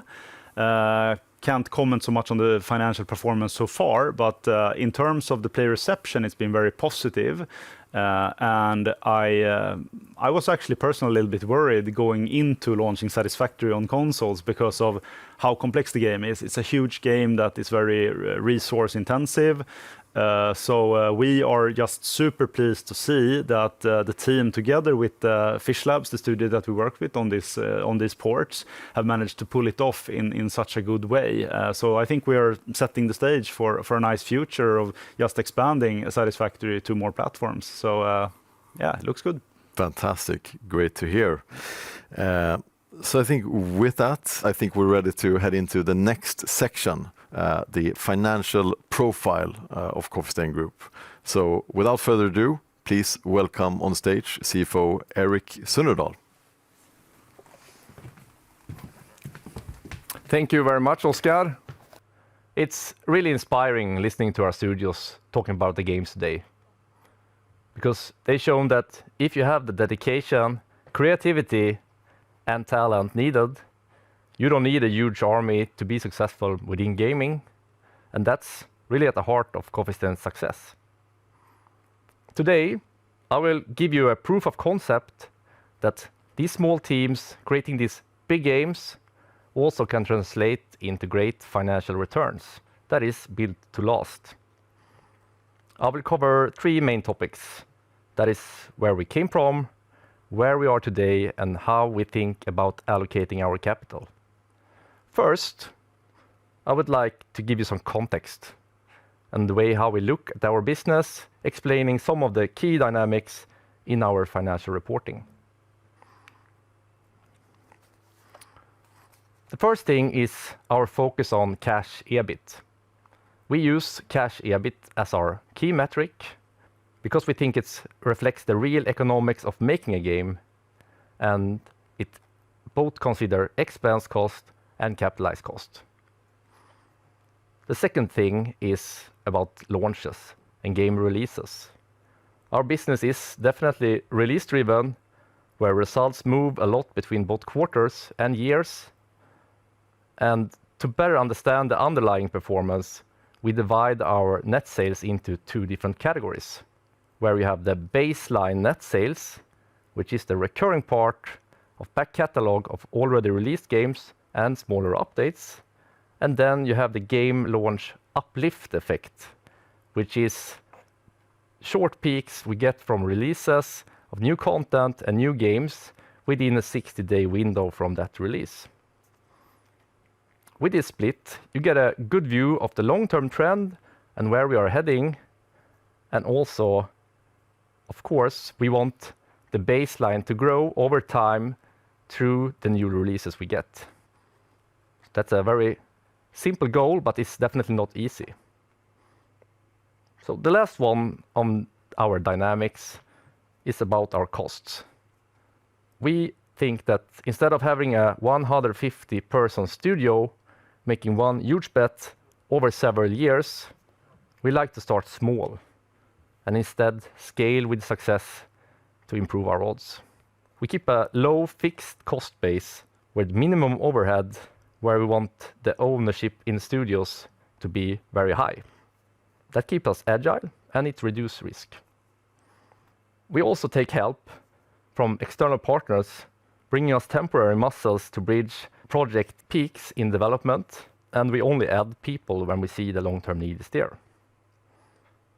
So with these three dynamics in mind, let us dive into some facts, looking at our recent performance. As per September 2025, we have delivered a solid performance in line with the 2 recent years, where we managed to generate 1 billion in SEK, and 20% of that come from the game launch uplift effect. And as you know now, 90% of that come from our core games presented today, and roughly 20% come from the game launch uplift effect from new releases and platform described in the previous slide. Our gross margin is strong, where we have our digital model and the high degree of IP ownership, making it possible to have an 89% gross profit. Looking at cost base, we have total 505 million SEK spent during these last 12 months. 80% of that goes into the core games we talked about today for future investments, and 20% go into new games, where the majority is inside our own studios. We want to keep our overhead very low, and our 228 million on other operating costs you see there, that is mainly support we got from external studios in development peaks of our core games. On marketing, we want to keep that spending as low as possible, where we think the best marketing is the game itself, and if it's good enough, it will get the visibility. So, to add up, we have a strong gross profit, a lean cost base that managed us to generate 401 million in cash EBIT during this period, with a high cash EBIT margin. That gives us options, and that I will go through later in the presentation. First, let's zoom out a bit and talk about Coffee Stain's performance over a longer period of time. This graph is truly impressive and tell you the story of Coffee Stain's game and of Coffee Stain history, where growth is built over time and not just through the temporary spikes from the releases. It isn't a straight line, and it shouldn't be in the nature of gaming, but we managed to build and raise our recurring baseline over time to provide a long-term growth. Looking at fiscal year 2021, we have, through the releases within Deep Rock, Satisfactory, and Valheim, managed to enable us to fund more projects and also add new friends, where we in 22-23 acquired Bloxburg with Coffee Stain Gothenburg and Teardown through Tuxedo Labs. Those add to both talent and possibilities, but also to our baseline generation. Looking at the 2 recent years, we have performed stable, but it didn't come easy, and we always stay humble because success must be earned again, and we need to be on our toes going forward. This is a more recent performance looking at detail per quarter, where you can see that the quarter-to-quarter swings are quite obvious and natural. And we know that a quarter, it doesn't make a year, and a year doesn't make a company, where we can absorb these swings good over time, and it's really dependent on when we release content and how that content perform. If we look closer on the current year, Q1 was a quiet one with very low launch activity continued from the quarter before, where we in Q2 had some launches of new games or content, and that new effect flows pretty much straight into profits that quarter. If we look on the last 12 months trend, we see that we have performed consistent. We see a slight decline, and that reflects the importance of having new game releases that also make success. Where our cost base have stayed steady, those get a really big impact. Some titles have slowed down or are in a temporary phase with less content, while others grow, showing the strength of having the diverse portfolio. We also wanted to be aware that over 90% of our net sales are related to US dollar, and the costs are mainly in SEK and Danish crowns. So a US dollar move make a visible difference. and that's reflected in Q2 25-26, where the US dollar year-over-year is down 5%, and that explains roughly half of the 8% decrease in net sales. So to sum it up, the quarterly noise is temporary, but we focus on the long-term trend where new content play an important role for additional cash generation. Now, let's see how this performance turn into actual cash. As you can see, in these comparison periods, our cash flow has been consistently strong. And I want to highlight a couple of details to explain more. If we look at the row for tax paid, that is temporarily lower than we normally can expect due to the group contribution we made to Embracer historically, seen on the row for transaction with owners. That's a positive effect now, and that will normalize post-spin-off. Also, I want to highlight on the change in working capital row, which is also higher than what you normally can expect, and that's mainly due to 3 reasons. The timing on working capital is dependent on 3 things. You have the 50-day window from the day you sell a game to when you collect the cash from the platform. You also have the platform deals we made, where revenue recognized doesn't always align with when you get the payments. And then you also have the royalties we paid to external studios, like Iron Gate for Valheim, which is done when we collect the cash from the platforms. So, to conclude and normalize, if we do adjustments for these temporary effects, we are still having a very strong cash flow, roughly over 350 million on the last 12-month basis. And that gives us options, where in our dividend policy stated that we will reinvest for growth if we find a good opportunity. Otherwise, we will return the capital to our shareholders. So now let's look also at our financial position. As you can see in this table, that the cash and cash equivalents are not really representative since we've done transactions with owners historically. Although, per Q2, we have a pro forma cash position of 500 million SEK with a debt-free basis. And additional cash flow after Q2 is directed to Coffee Stain, where our balance sheet is strong with a prudent level of capitalization and a solid headroom in our goodwill impairment test. Altogether, this setups in a very good position going further. So now, let's wrap this section up with repeating the key messages here, even though I think you already got it. We are profitable, lean, and built to last. We have shown that our model works through our proven track record, where we can create long-lived returns.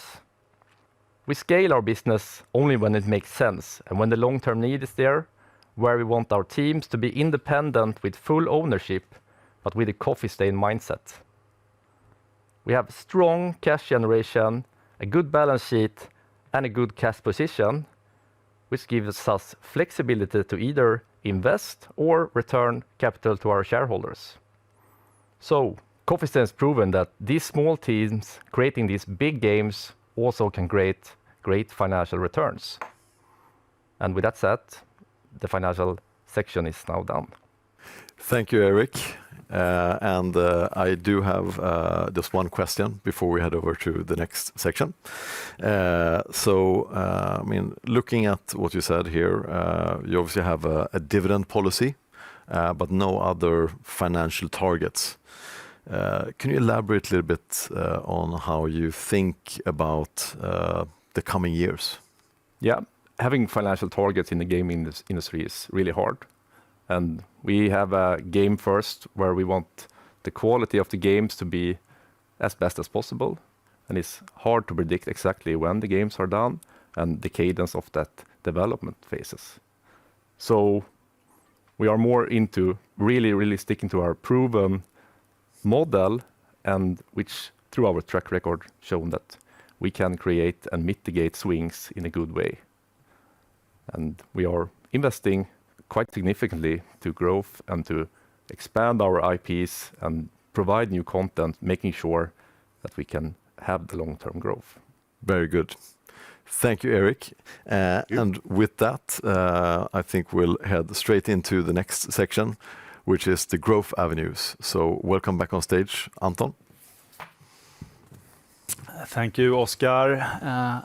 So let's talk more about growth. I have been asked many times, like, but what about future growth? How will Coffee Stain grow? What can you do in the future? And I think this is it's a relevant question, but I also think it's very important to first take a couple of steps back and look at how Coffee Stain has been doing the last years. And we have been growing a lot over the last years, which has been a result of how we do things. So it boils back to the way Coffee Stain operates, and that's much how we look at growth. So for the future, we will keep growing, of course, but we will not change the way we operate in any significant way. So we will keep doing the thing we do. We will keep making new great games. We will keep working on those we already have. And I'm pretty sure that there's still room to make those games even more successful. It's worth pointing out again that last year 90% of our revenues came from only the 6 core IPs. And they are still not the biggest in the industry by any means. So also many of today's most successful game companies actually rely on just one or a handful of games. So I think that's what we are thinking about a lot. Is like we believe that strong quality games, they are there to stay for the long run. So as long as we keep kind of catering to them and nurturing them, I'm not so worried about growth. And it's also important to stress that growing as a company is not always easy, and especially when it's like a creative industry like making games, because it usually means bringing on more people. And for us, the culture, as you've heard now many times, is so important. It's like ultimately these people have to enjoy working together. They have to trust each other. They have to have the same, they have to align well, and they have to kind of work towards these common goals and visions. So it has to be done at a steady pace. So we can't really push it. We can't enforce it. So slow and steady, growing with the games. But you can break it down. So develop the existing IPs, I would say, is the highest priority for Coffee Stain. Then we obviously always want to find ways to create new games as well. And the hope is obviously that potentially these new games could become even bigger successes and add additional kind of pillars for the company to rest on. Finally, we always have the M&A opportunities that we have done in the past as well. And the way Coffee Stain has been doing it might not have been full acquisitions most of the time, but we have it in how we operate. So just to give a little bit more context on the developing the existing IPs, that is the whole spectrum of things that we do with the games. New content, DLC, spin-offs. There could be other initiatives like Ghost Ship. We have like the board game for Deep Rock Galactic. We have a board game for Goat Simulator. We have all these things. And ultimately, I think that those things are often great ways to expand the IPs over time. And there's still room to grow them. And then obviously bringing them to new platforms has been a very important factor to the continued success. I think that games like Goat Simulator, for example, today it's doing well because it's on so many platforms. And but we do it slowly and steadily, and we do it in a controlled way.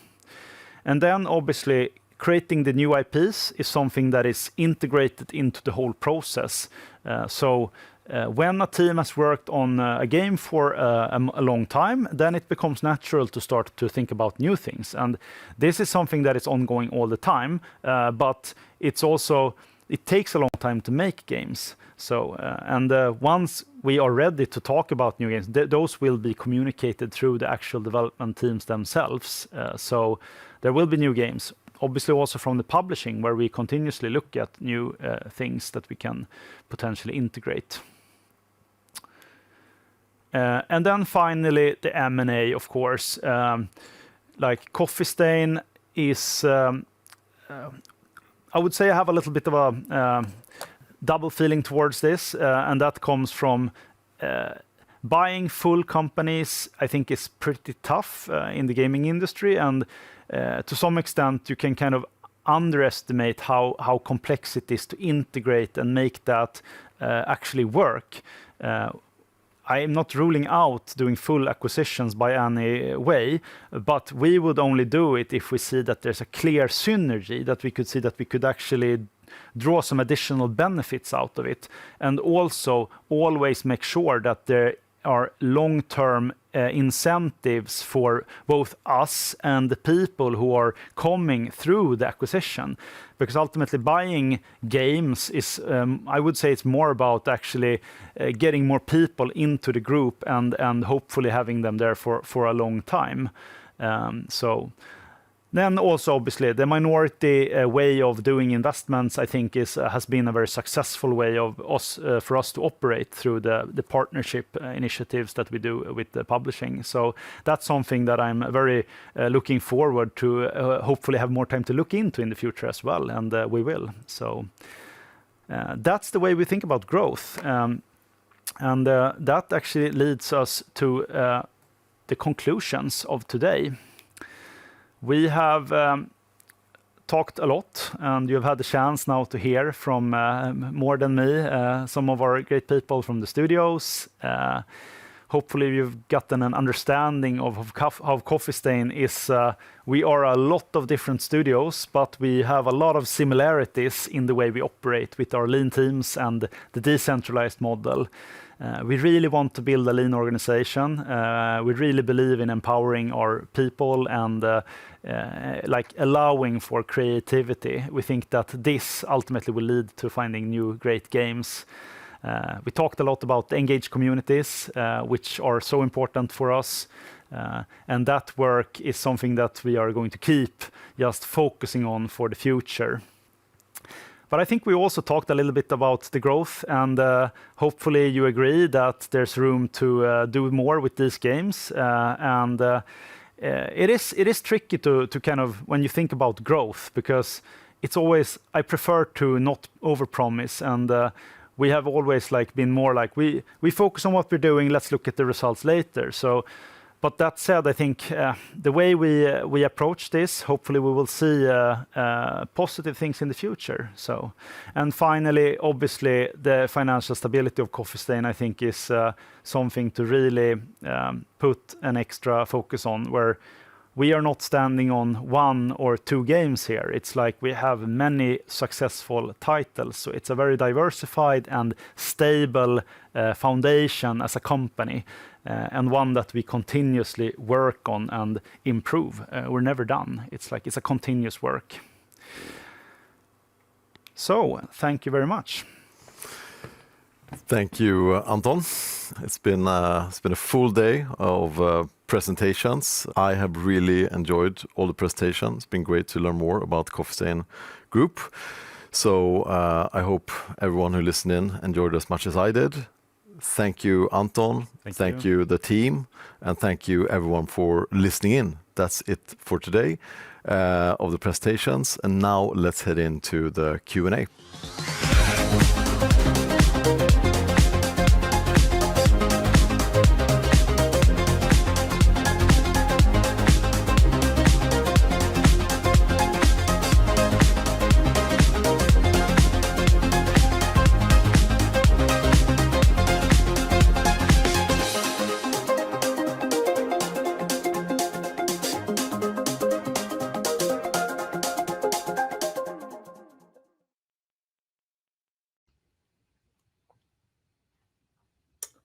All right, welcome back everyone for the Q&A session.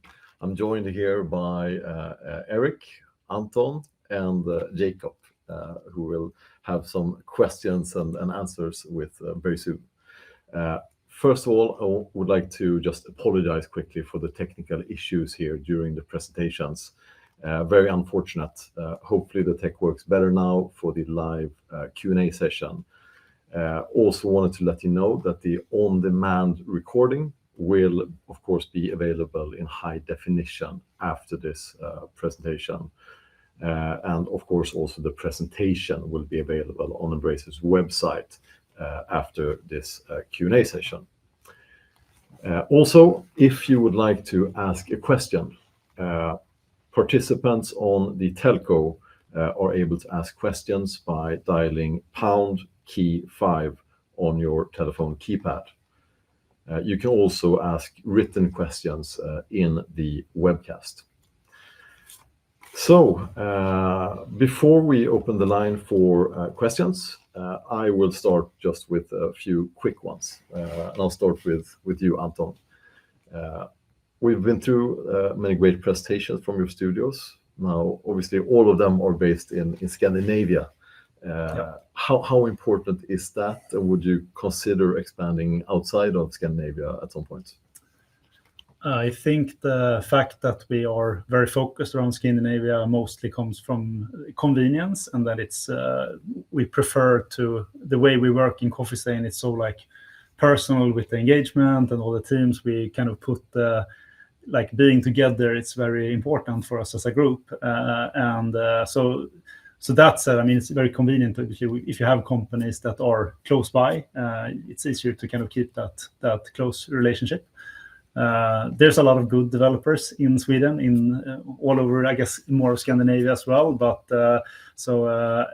we might say, I mean, we're not closed to doing anything outside of it. But I think it's we have been pretty busy with everything that we've found. Just even look at the city like Skövde, the city where we started. There's so many good small teams that come up all the time. So yeah. Indeed. Yeah.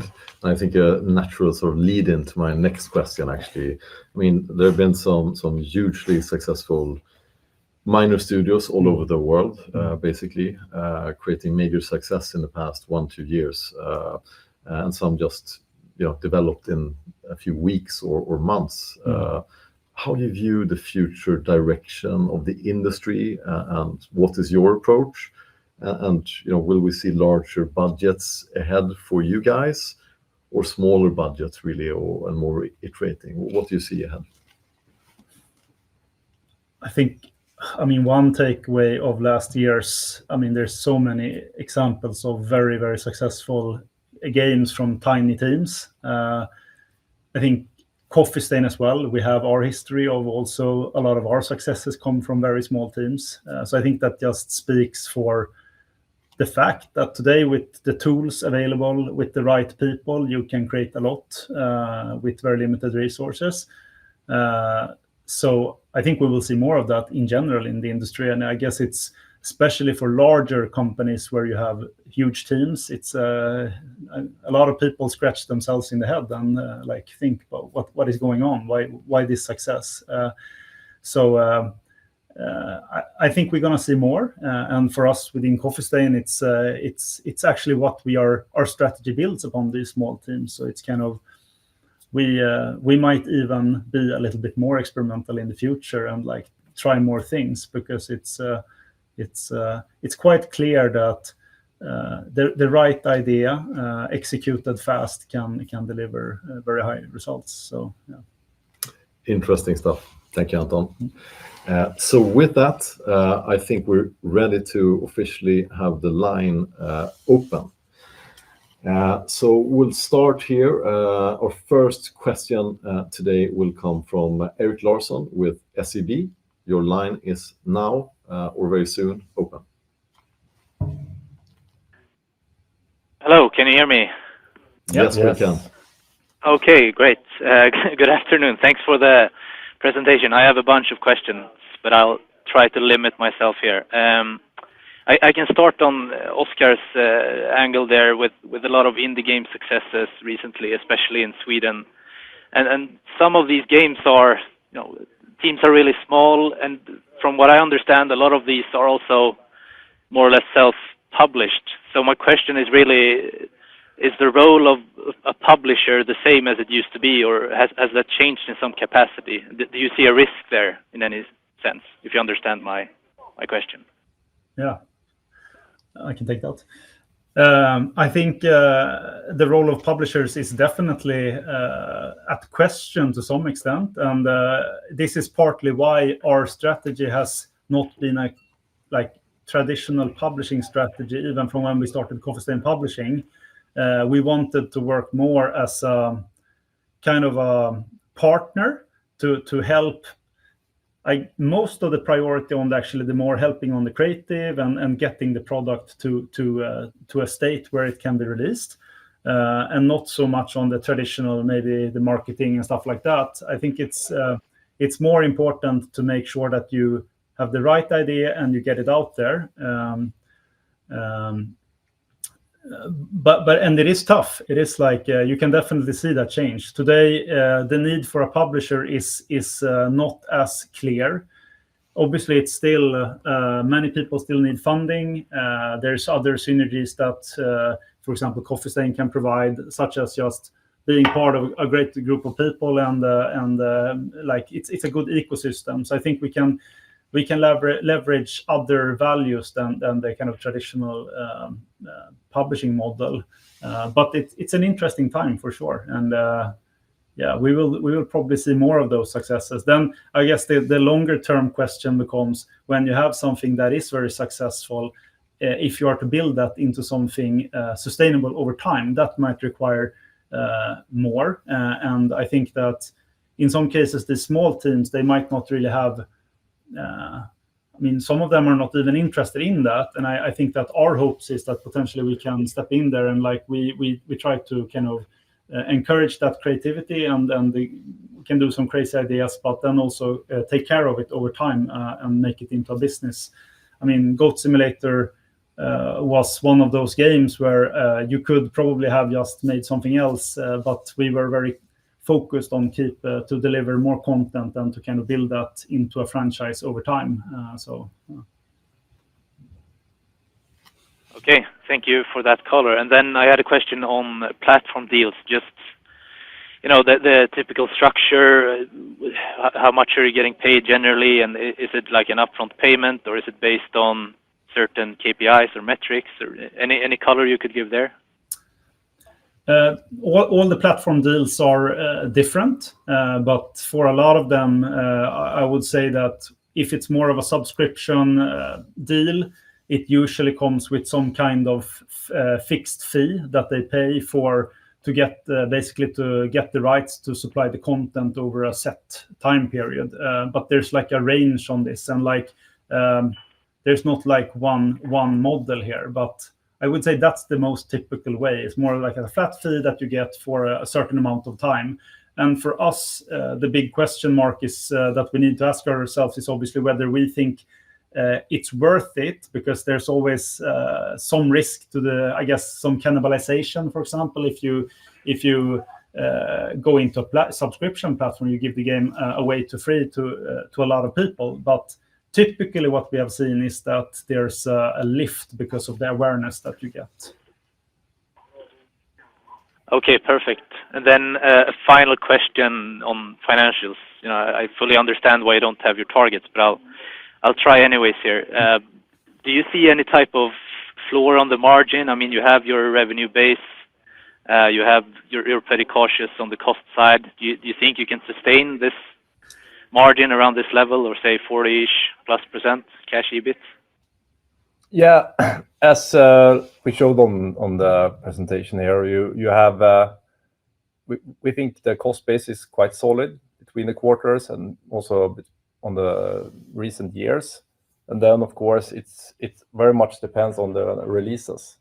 So for example, the previous years you had very strong Q2, Q3 with Satisfactory 1.0 and also the Goat platform deals that made that launch effect give immediate impact on the cash EBIT generation.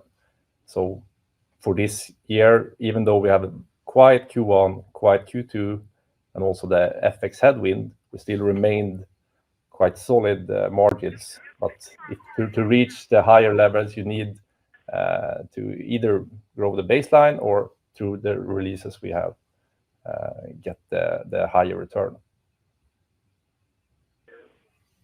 All right, thanks for your question. No. I'll take it. I'll go back in the queue. Thank you. Thank you very much, Eric. So I think the next questions will come from Thomas Nilsson at Nordea. Your line is now open. Thank you for taking my question. Satisfactory's console release is a major milestone for a game that has thrived on PC. What percentage of your portfolio do you envision becoming multi-platform? I think we generally always want to put our games on as many platforms as possible. It always comes with, we have to kind of think about whether the product fits or because ultimately you want to have a great version of the game. But generally that's the way we operate. So we start typically on PC and then we branch out from there. So most of our games are already on many platforms, and I think it boils down back to the development model that we use. So it's more likely that Coffee Stain releases a game in early access on PC first, and then go out to more platforms, as opposed to sim shipping. There's examples with Goat Sim 3, for example. We did actually sim ship on consoles, but when you do the sim ship, what that does for the whole development is that you kind of put the development cost becomes much higher because you have to do a lot of things in order to make the product ready for consoles, and that increases the risk, obviously. So it's always a balance, and since we like to use this kind of agile development style with the community, PC is very good to start off because that platform is very easy to work with around with the communities.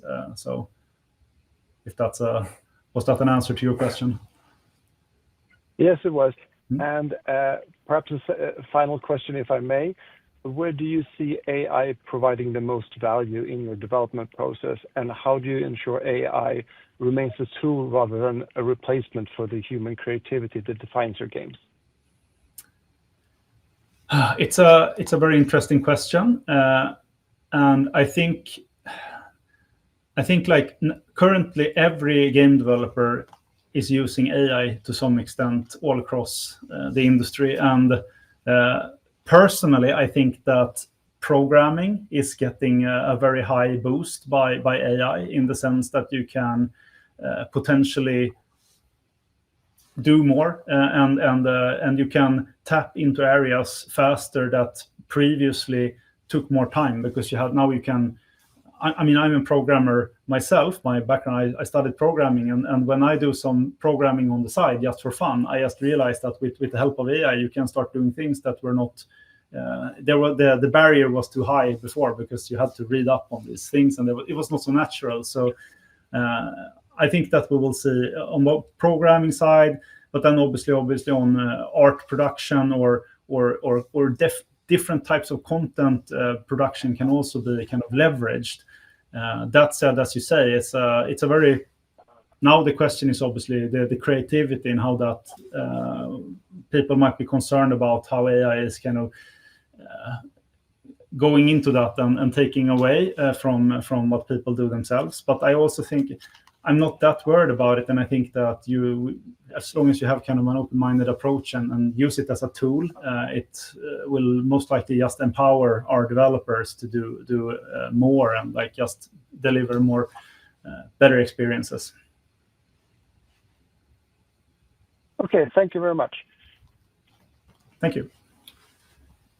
Thank you, Thomas. Our next questions will come from Martin Arnell with DNB Carnegie. Please go ahead, Martin. Thank you, Oscar, and good afternoon, everyone. I hope you can hear me. Our first question would be, when we look at this, it looks like it will be tough to evaluate your growth in the near term, and that we must look at sort of 3-year periods or more. And if you look ahead, if you would perform in line with your plan, your own base case, would you then be outperforming the overall gaming market, do you think?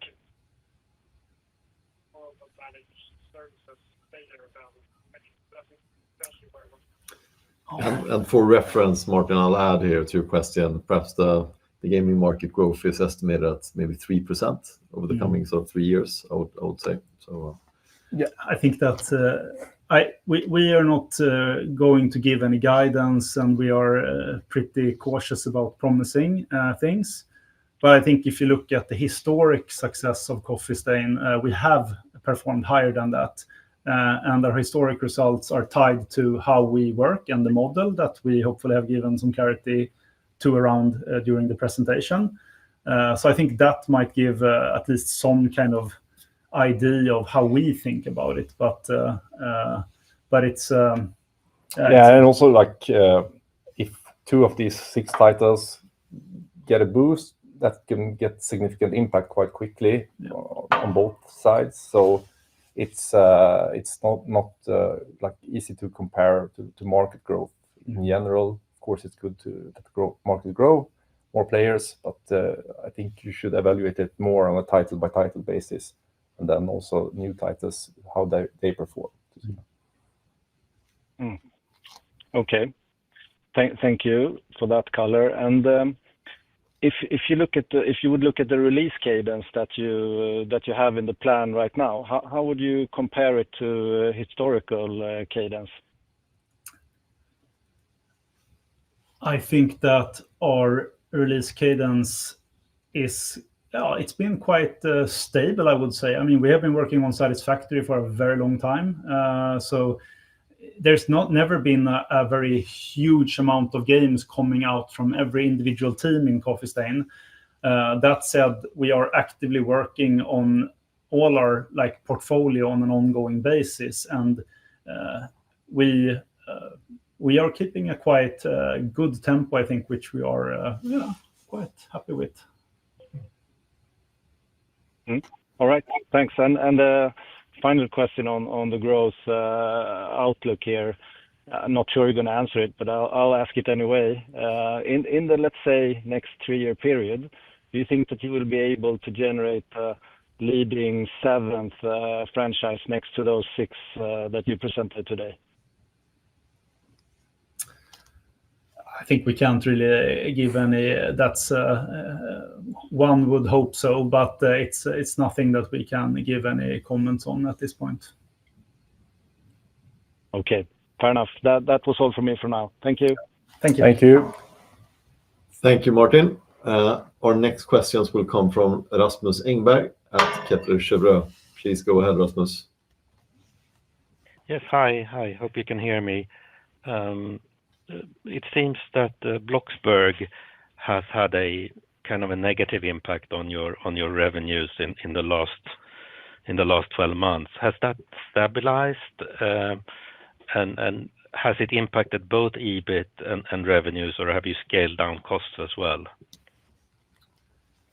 Yeah, I think from the presentation today, you can, as you say, clearly see that there have been decrease in net sales on a trailing 12 months basis.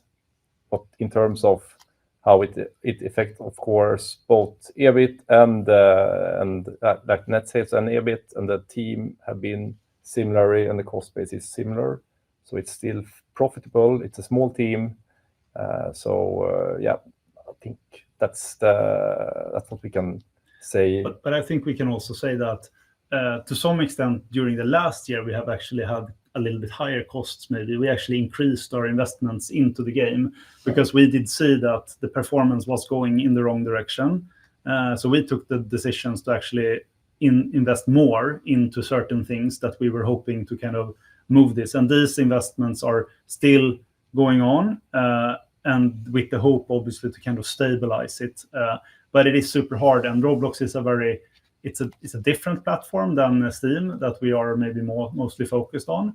But we are working hard on Welcome to Bloxburg. And then we will see. Hopefully that will give us results, and if it's not, then we will obviously adjust that cost base. So it's not like we're just gonna keep investing without reflecting. We are always, but at this point we are investing into the franchise, and as you said, Eric, it's still a very profitable game for Coffee Stain. Right. Thank you for that.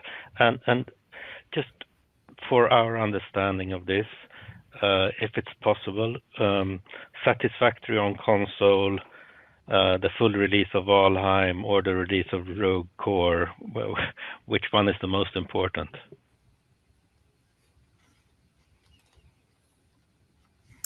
All of them are very important for us, so I don't think we can give any. They're comparable, you would say, or? They mean very much for us. They're very important, all of them. Okay. Thank you so much. Thank you, Rasmus. So the next questions will come from Jesper Stugemo with Handelsbanken. Please go ahead, Jesper. Yes. Hello, guys. Thank you for taking my questions. So I start with one here on the updates and the DLCs on the core games here. How many do you target each year? Should we expect one DLC and one major update, or what's the frequency there?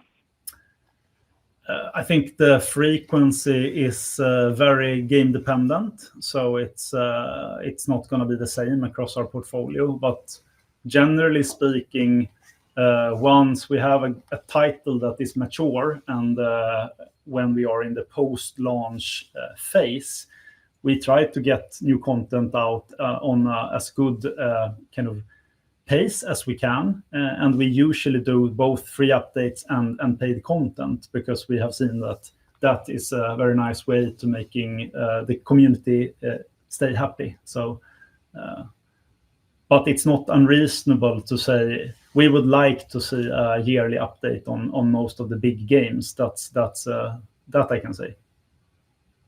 Yeah. Okay. And could you comment anything more on the coming 12 months pipeline? You gave us some details here on the core titles here, but how many unannounced game projects do you have in the mix between internal versus partnerships, etc.? If they are unannounced, they are unannounced for a reason. So we will announce them as we are ready, of course. No, I don't think we can give any. I think in the short term, we now know that Rogue Core is slated next fiscal year, and that they also announced that Season 6 is planned this fiscal year, end of this fiscal year. So that's what we can say in the short term. Yeah. All right. Thank you, guys. Thank you. Thank you, Jesper. So our next question will come from Victor Lindström with SB1 Markets. Please go ahead, Victor. Yes, thank you. Hope you can hear me. So I'll follow up on the DLCs here. On average, what attach rate do you have? Can you share any figure on your core games? I don't think we have shared any numbers on that. But what I can say is that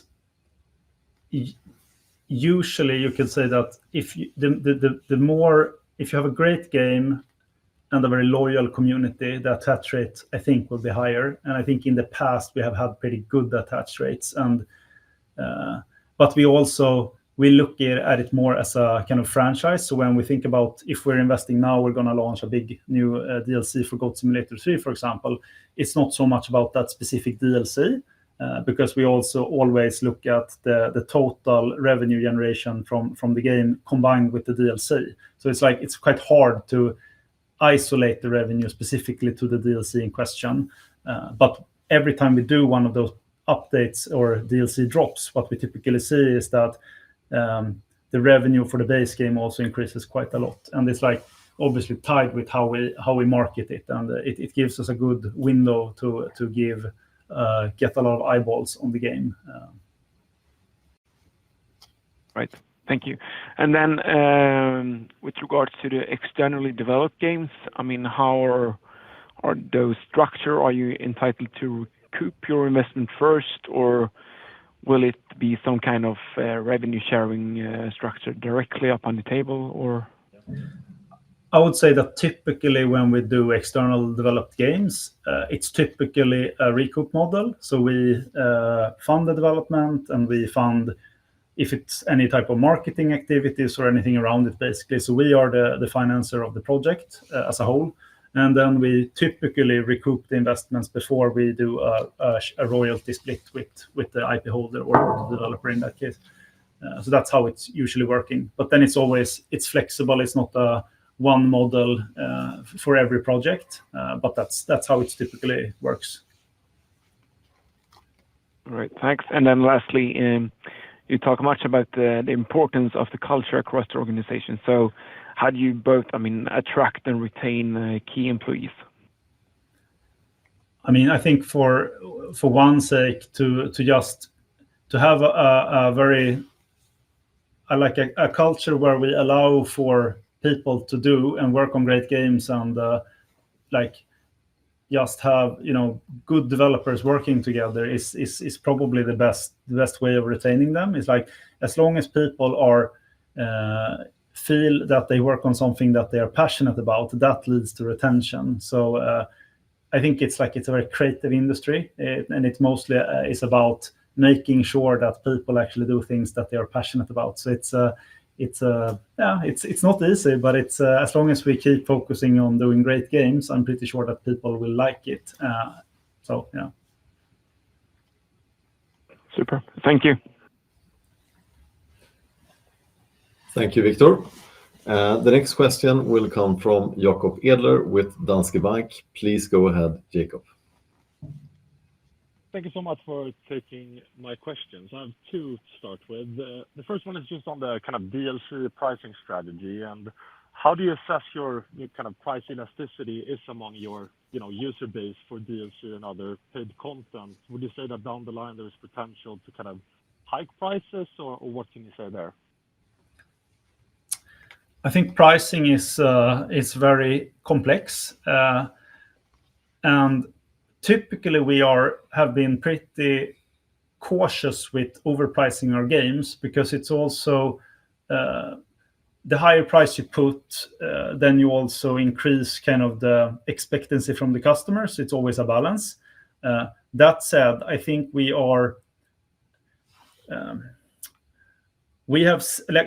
have seen that some of our games, usually like with Satisfactory, for example, we increased the price with the 1.0, and over time we always can. This is an ongoing discussion, but it is a balance, and it's super tough. I think like Valheim is one of those examples where it was like, you could argue that the game is pretty cheap at the $20, but it's also, I think that's one of the reasons why it sold so many copies. And we often prioritize getting a huge amount of users, and having that community around the games partly drives further sales. So it's but that said, like it's nice to see that, like, I think especially if you have something very established, I think you can charge a little bit more over time for DLC and additional content. But as I said, it's a delicate balance.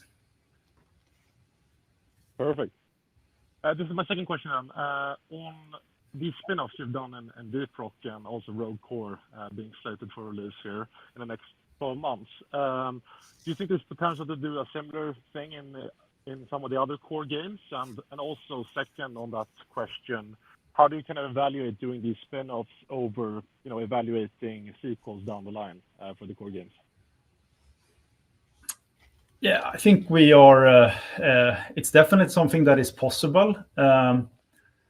Ultimately, it usually depends on finding the right developers to work with. And I think when Ghost Ship made Deep Rock Galactic Survivor, for example, they got a great pitch from a friend company, and then they set off to do it. So it's for us, it's a lot about, we need to find, if we're doing spin-offs, we're very important for us to make sure that it helps the IP and makes it to kind of retain the quality, because it's quite easy to go out and if I would just go out and ask, like, okay, we want a request for proposal on spin-offs on Satisfactory, we would probably get a lot of applications, but it would be pretty tough. So it's also like going back to the small teams that we have also found that when you do these kinds of spin-offs, it actually takes quite a lot of time from the core teams.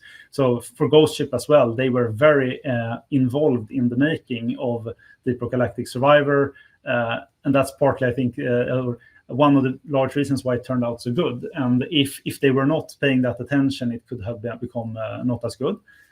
So with the small teams, it puts certain limitations on how much we can focus on, and we are quite keen on maintaining the focus and not kind of fragmenting us too much. Great. Thank you so much for your answers. Thank you, Jacob. Our next question will come from Amar Galiasevich from DNB Carnegie. Please go ahead, Amar. Good afternoon, everyone. I hope you can hear me well. Just a couple of questions from my side on, I guess, the part which is more in your control. I'm thinking on CapEx here and costs. Should we look at the past 2 years as representative for the cost and CapEx levels going forward, or has that changed either up or down? Yeah, I can take that. So, as you say, the past two recent years is a good way of looking at on a total cost basis. In terms of capitalization, not capitalization, it can differ. It depends on the project and where we are in that. So I think you should look at it as a total cost base where we don't expect any big deviations going forward. Okay. And then just maybe a follow-up. If you look at your budgets for the games on average, just roughly or ballpark, how big are your game budgets on average? And how do you split that between, let's say, budget up to early access and then budget up to 1.0 release? I don't think we have a fixed, like specified number for it, but you could probably say that they are pretty small. And like, if I were to go out, especially, let's say in publishing, for example, we might look at games in the range up to maybe $5 million. And I think that's where it starts to become uncomfortable, and preferably smaller. And ideally, we start as small as possible, because as I mean, we touched upon here, even in this discussion before, a lot of the really successful games these days might be made by a team of 1, 2, 3 people, and maybe not a lot of capital. So I think we are keen on experimenting and trying things with very small budgets, as opposed to kind of going in with a larger thing at the get-go. If that kind of gives you a sense. I think then, like, over time, once a production has kind of passed the pre-production phase or the concept phase, then they can obviously grow if you think it's worth it. But we try to keep them quite limited and controlled. Okay, great. That's clear. And just a final one. When you look at potential, let's say, M&A targets or partners initially, are there any specific genres or KPIs which you're looking out for, or any regions? Is it solely, the Nordics? I would say that we typically look for, if it were to be a target for us, I think it would be a very great game that we really look at and say, wow, that's a great game. And it usually would have high reviews, an active community, and a development team that we can have a good cultural match with. So those are maybe not so easy to kind of, but that's what we would look at mostly, I would say, since it would have to be something that we were able to kind of integrate well into the Coffee Stain ecosystem. So yeah, but great games. Okay, thank you. That's all for me. Thank you. Thank you very much for that, Amar. And currently, I see no further questions from the telco, but feel free to get back in line again, I guess, is the clear word in there. But until we get more questions there, let's dive into some written questions in the chat box as well. So have a very long and very interesting question here from Ed James at Cantor Fitzgerald, which I'll read here. So with Steam preparing to enter the console space, how do you see this influencing Coffee Stain's growth potential, both in terms of reach and sales, as it could narrow the gap between PC and the console ecosystems? Additionally, could this shift change the competitive landscape or open opportunities for exclusive partnerships with Steam? And do you expect it to make porting PC titles to console more streamlined and cost efficient? Anton. Yes. I can just say that first, I'm very excited about all the steps that Valve is taking in this direction. And it's for us, obviously, we really like the Steam platform, and mostly based on how they operate with like the algorithm-driven like platform. It's very kind of player-focused. It's only about delivering a better kind of service to the gamers. And I think that with them growing, it's just expanding our potential reach in the future. So it's just great. I mean, you've seen Steam has grown a lot in the last years, and I think that's also one of the reasons why, if you look at a small game being successful today, it's much bigger than it was 10 years ago. And I think we are just going to see Steam is going to keep growing.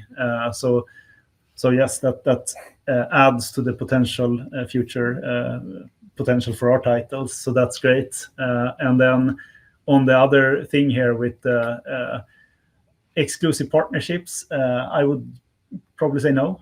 Based on how Valve operates, I would be pretty surprised if they went that route. They are very focused on building a platform that just is great for serving the best content, and the content is judged based on the quality, which usually requires it to be surfaced towards the customers, and then they see how it kind of gets received, and that builds up the so kind of going into exclusivities or stuff like that, I would be surprised if they went down that route.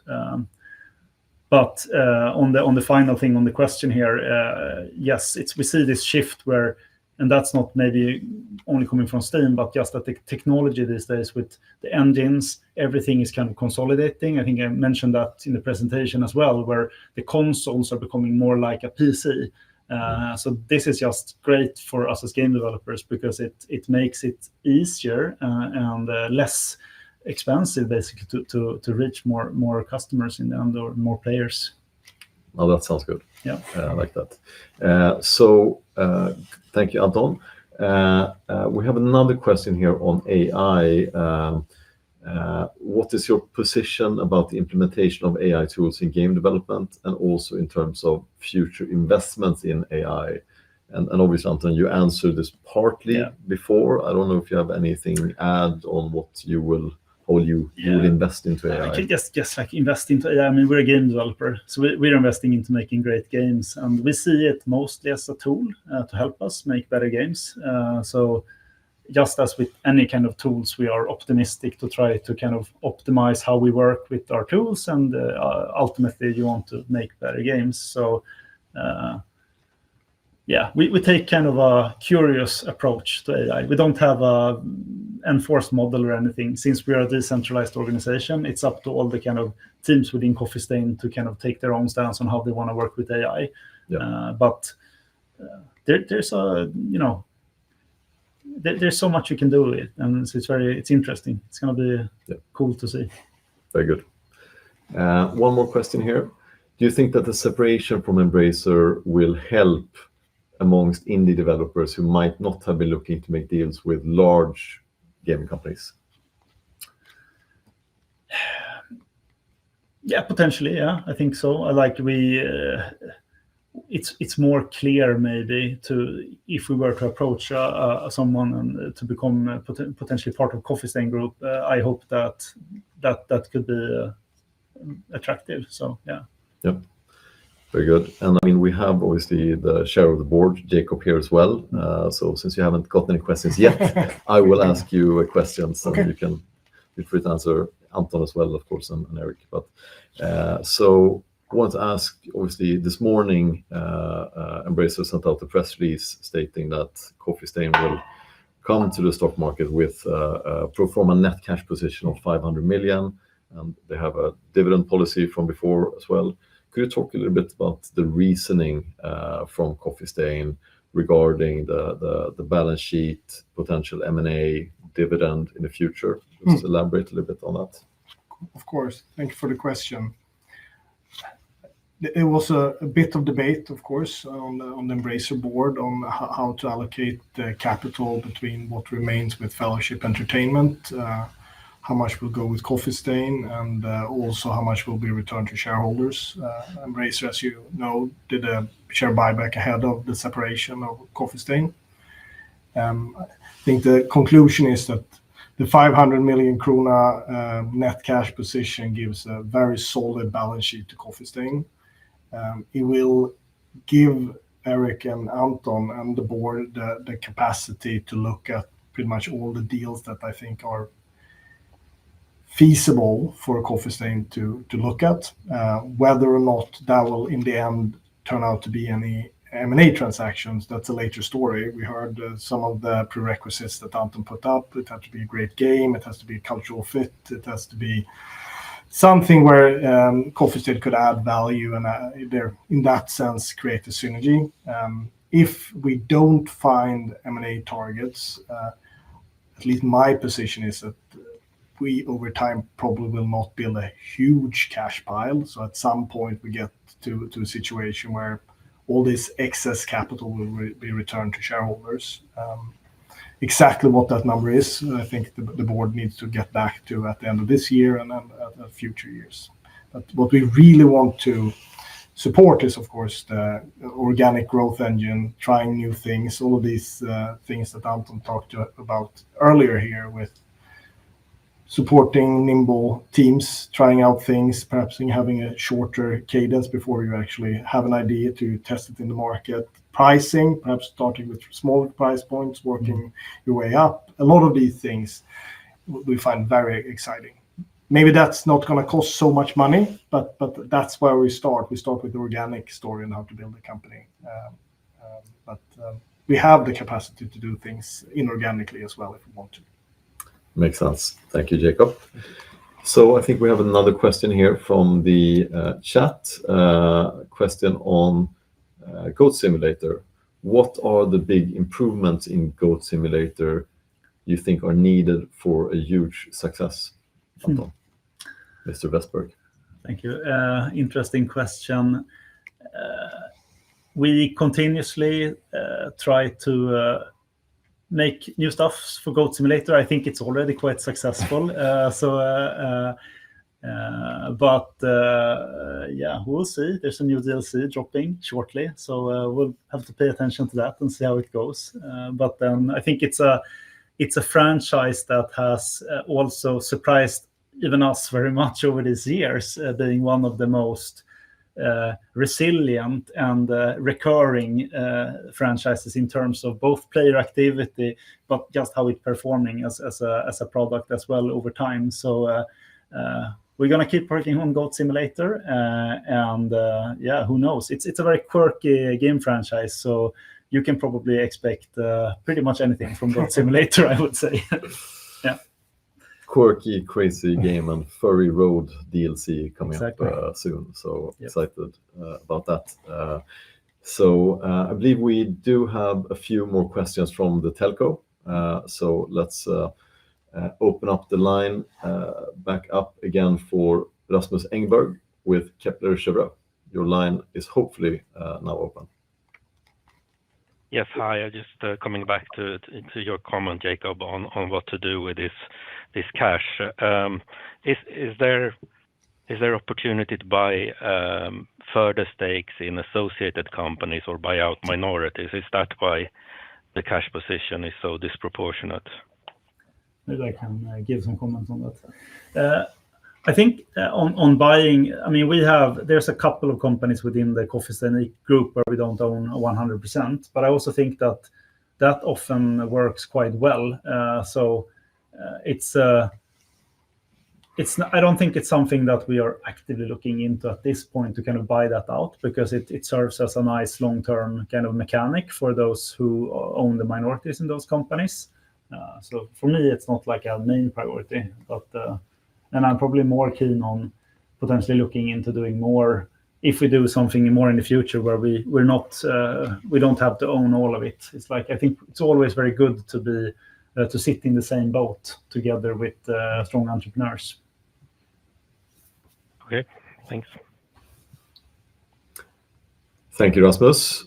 And we have another question or a few questions from Vincent Edholm with Pareto Securities. Please go ahead, Vincent. All right, thanks a lot for the presentations this afternoon. I was wondering a question for you, Anton, and in regards to post-launch monetization of Valheim and Satisfactory in particular, how far would you say you've come in terms of post-launch monetization of those two games? Because to me, when I look at the different timelines that you displayed during presentations today, it seems like there's still a lot to achieve in terms of post-launch monetization of those two games. Yeah, to my knowledge, neither of them have any real post-launch monetization at this point. So from that point of view, I guess we are quite early, and then we will have to see how those strategies will look for both titles, where we have not communicated anything yet. I think what you can say is about like a game like Satisfactory. We recently now put it out on consoles. It was also not that long ago that it was going to the 1.0, considering how long it had been in early access. It's a massive game.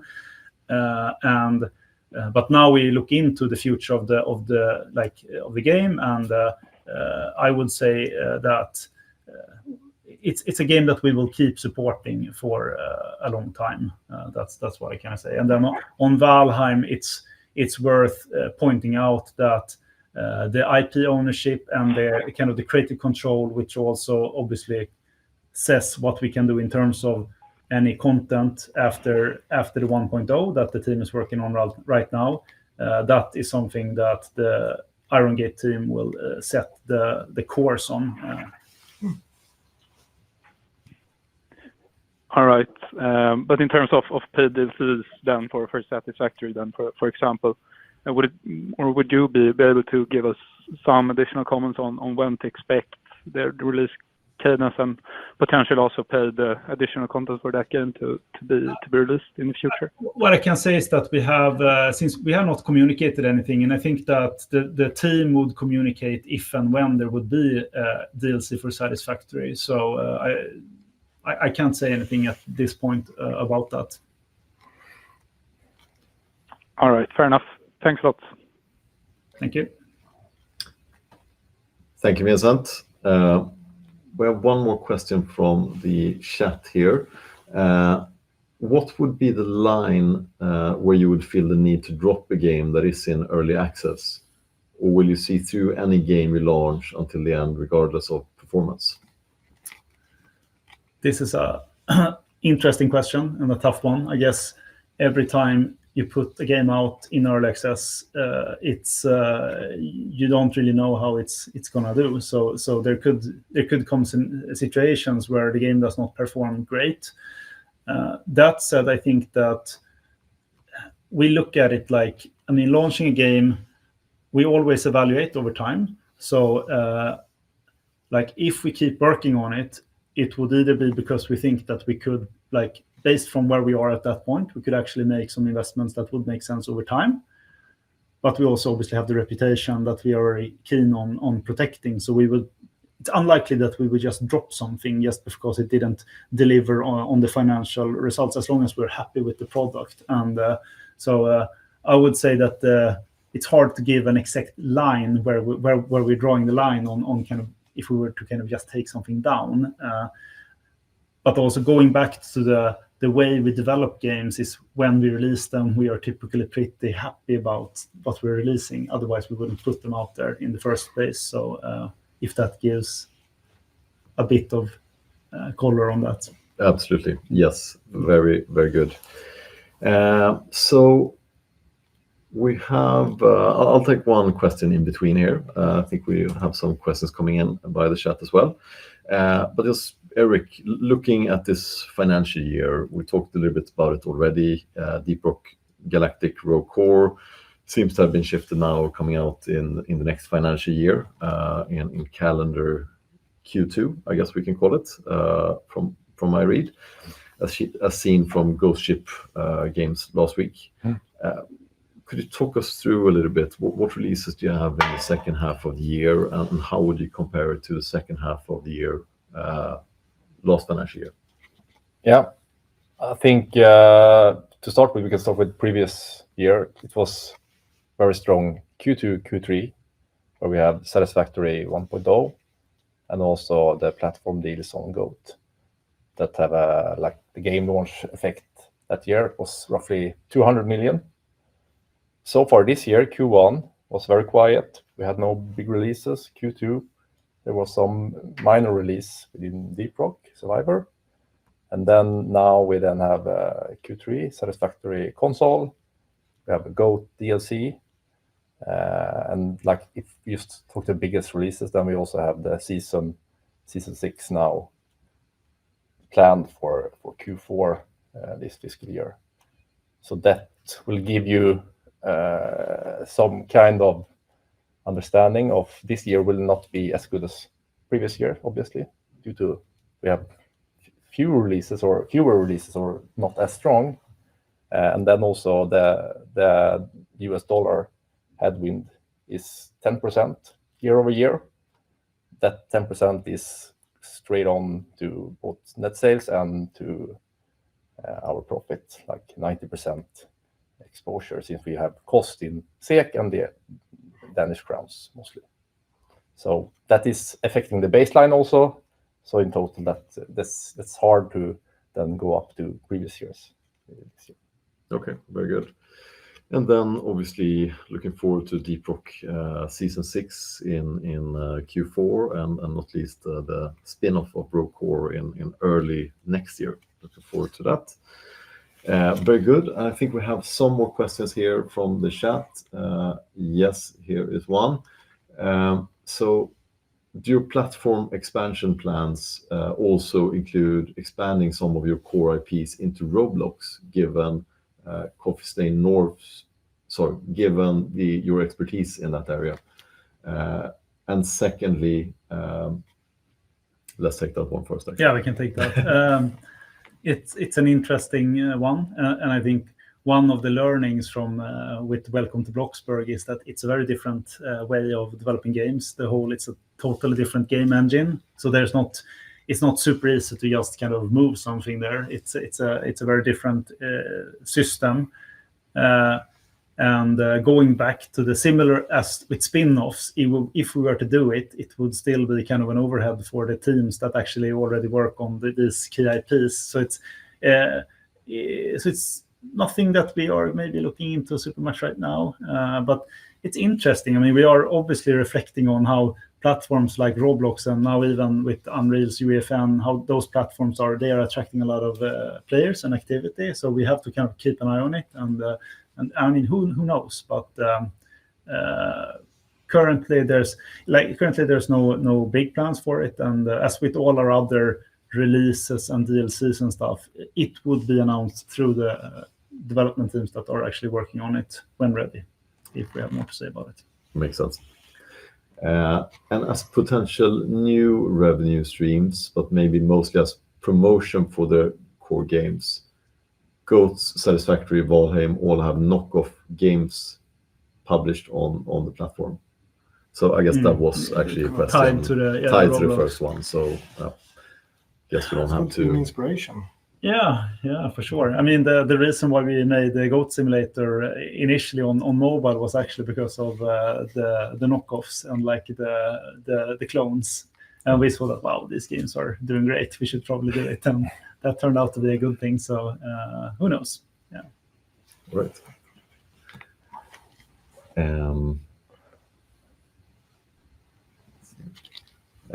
I think, let's see if there are any more questions here. Transmedia. I think there was one up there. Okay, so we have one more question here. As I see it from afar, there's huge potential in Teardown. Is it planned as a mod game, basically besides the main missions, that there will be modder incentives, like possibilities to get rewards in-game or money awards, in-game DLC, mod marketplace, or so? Roblox did something like this, I guess. I think Marcus gave some color on how they think about their modding. To my knowledge, there's no such incentives planned. I think right now they are mostly focused on making sure that they're working on the multiplayer update, of course, for Teardown, and making sure that the mod support is going to be really good for Teardown with the multiplayer. And then we will see how that does and take steps based on it. I think like generally it's always good to find ways to kind of incentivize modding, but I also think that just promoting the big mods and making nice systems for the players is the first steps that we would likely take with it. So okay, yeah, but the modding is super important for Teardown, so it's it's getting focused. They have some cool stuff going on there For at the studio. So one question that I missed before, question from Martin Anel again. What is your view when it comes to transmedia potential for your key franchises, which has been an increasing part of Embracer strategy in the last few years? I would say that I'm a little bit allergic to the word and like how it's sometimes used. So it's not really something that we think too much about. I think we want to focus on making great games, and we think that then we can always look for fun things around it, but it's not like a big strategy to make all these other spin-off things, because again, going back to the focus, it's a lot of distraction. We have small teams, so just think about it. We have 30 people working on Satisfactory, and if we were to start like these 5 different projects on the side, different directions, that would probably take up a big amount of our time. So it would really have to be worth it. But it's not like a key area for us to do. I would say that once games become, the bigger they become, the more easier it is to motivate it. If you have something that is super successful, your teams grow even further, then I think those steps would make more sense. But with our like small teams and the kind of more agile, risk-focused approach, it's not a natural kind of first thing we think about. Yeah. So is that a denial that there is a Goat Simulator movie in the works here? Who knows? Okay. We are not paying for it. We will not pay for it. Very good. But please bring us the pitch. Message for everyone listening in here. So I think that was really it in terms of questions. So thank you, Eric, Anton, and Jacob, and thank you everyone for listening in. And for all the questions, much appreciated. So that's it for today. Thank you very much. Thank you. Very much.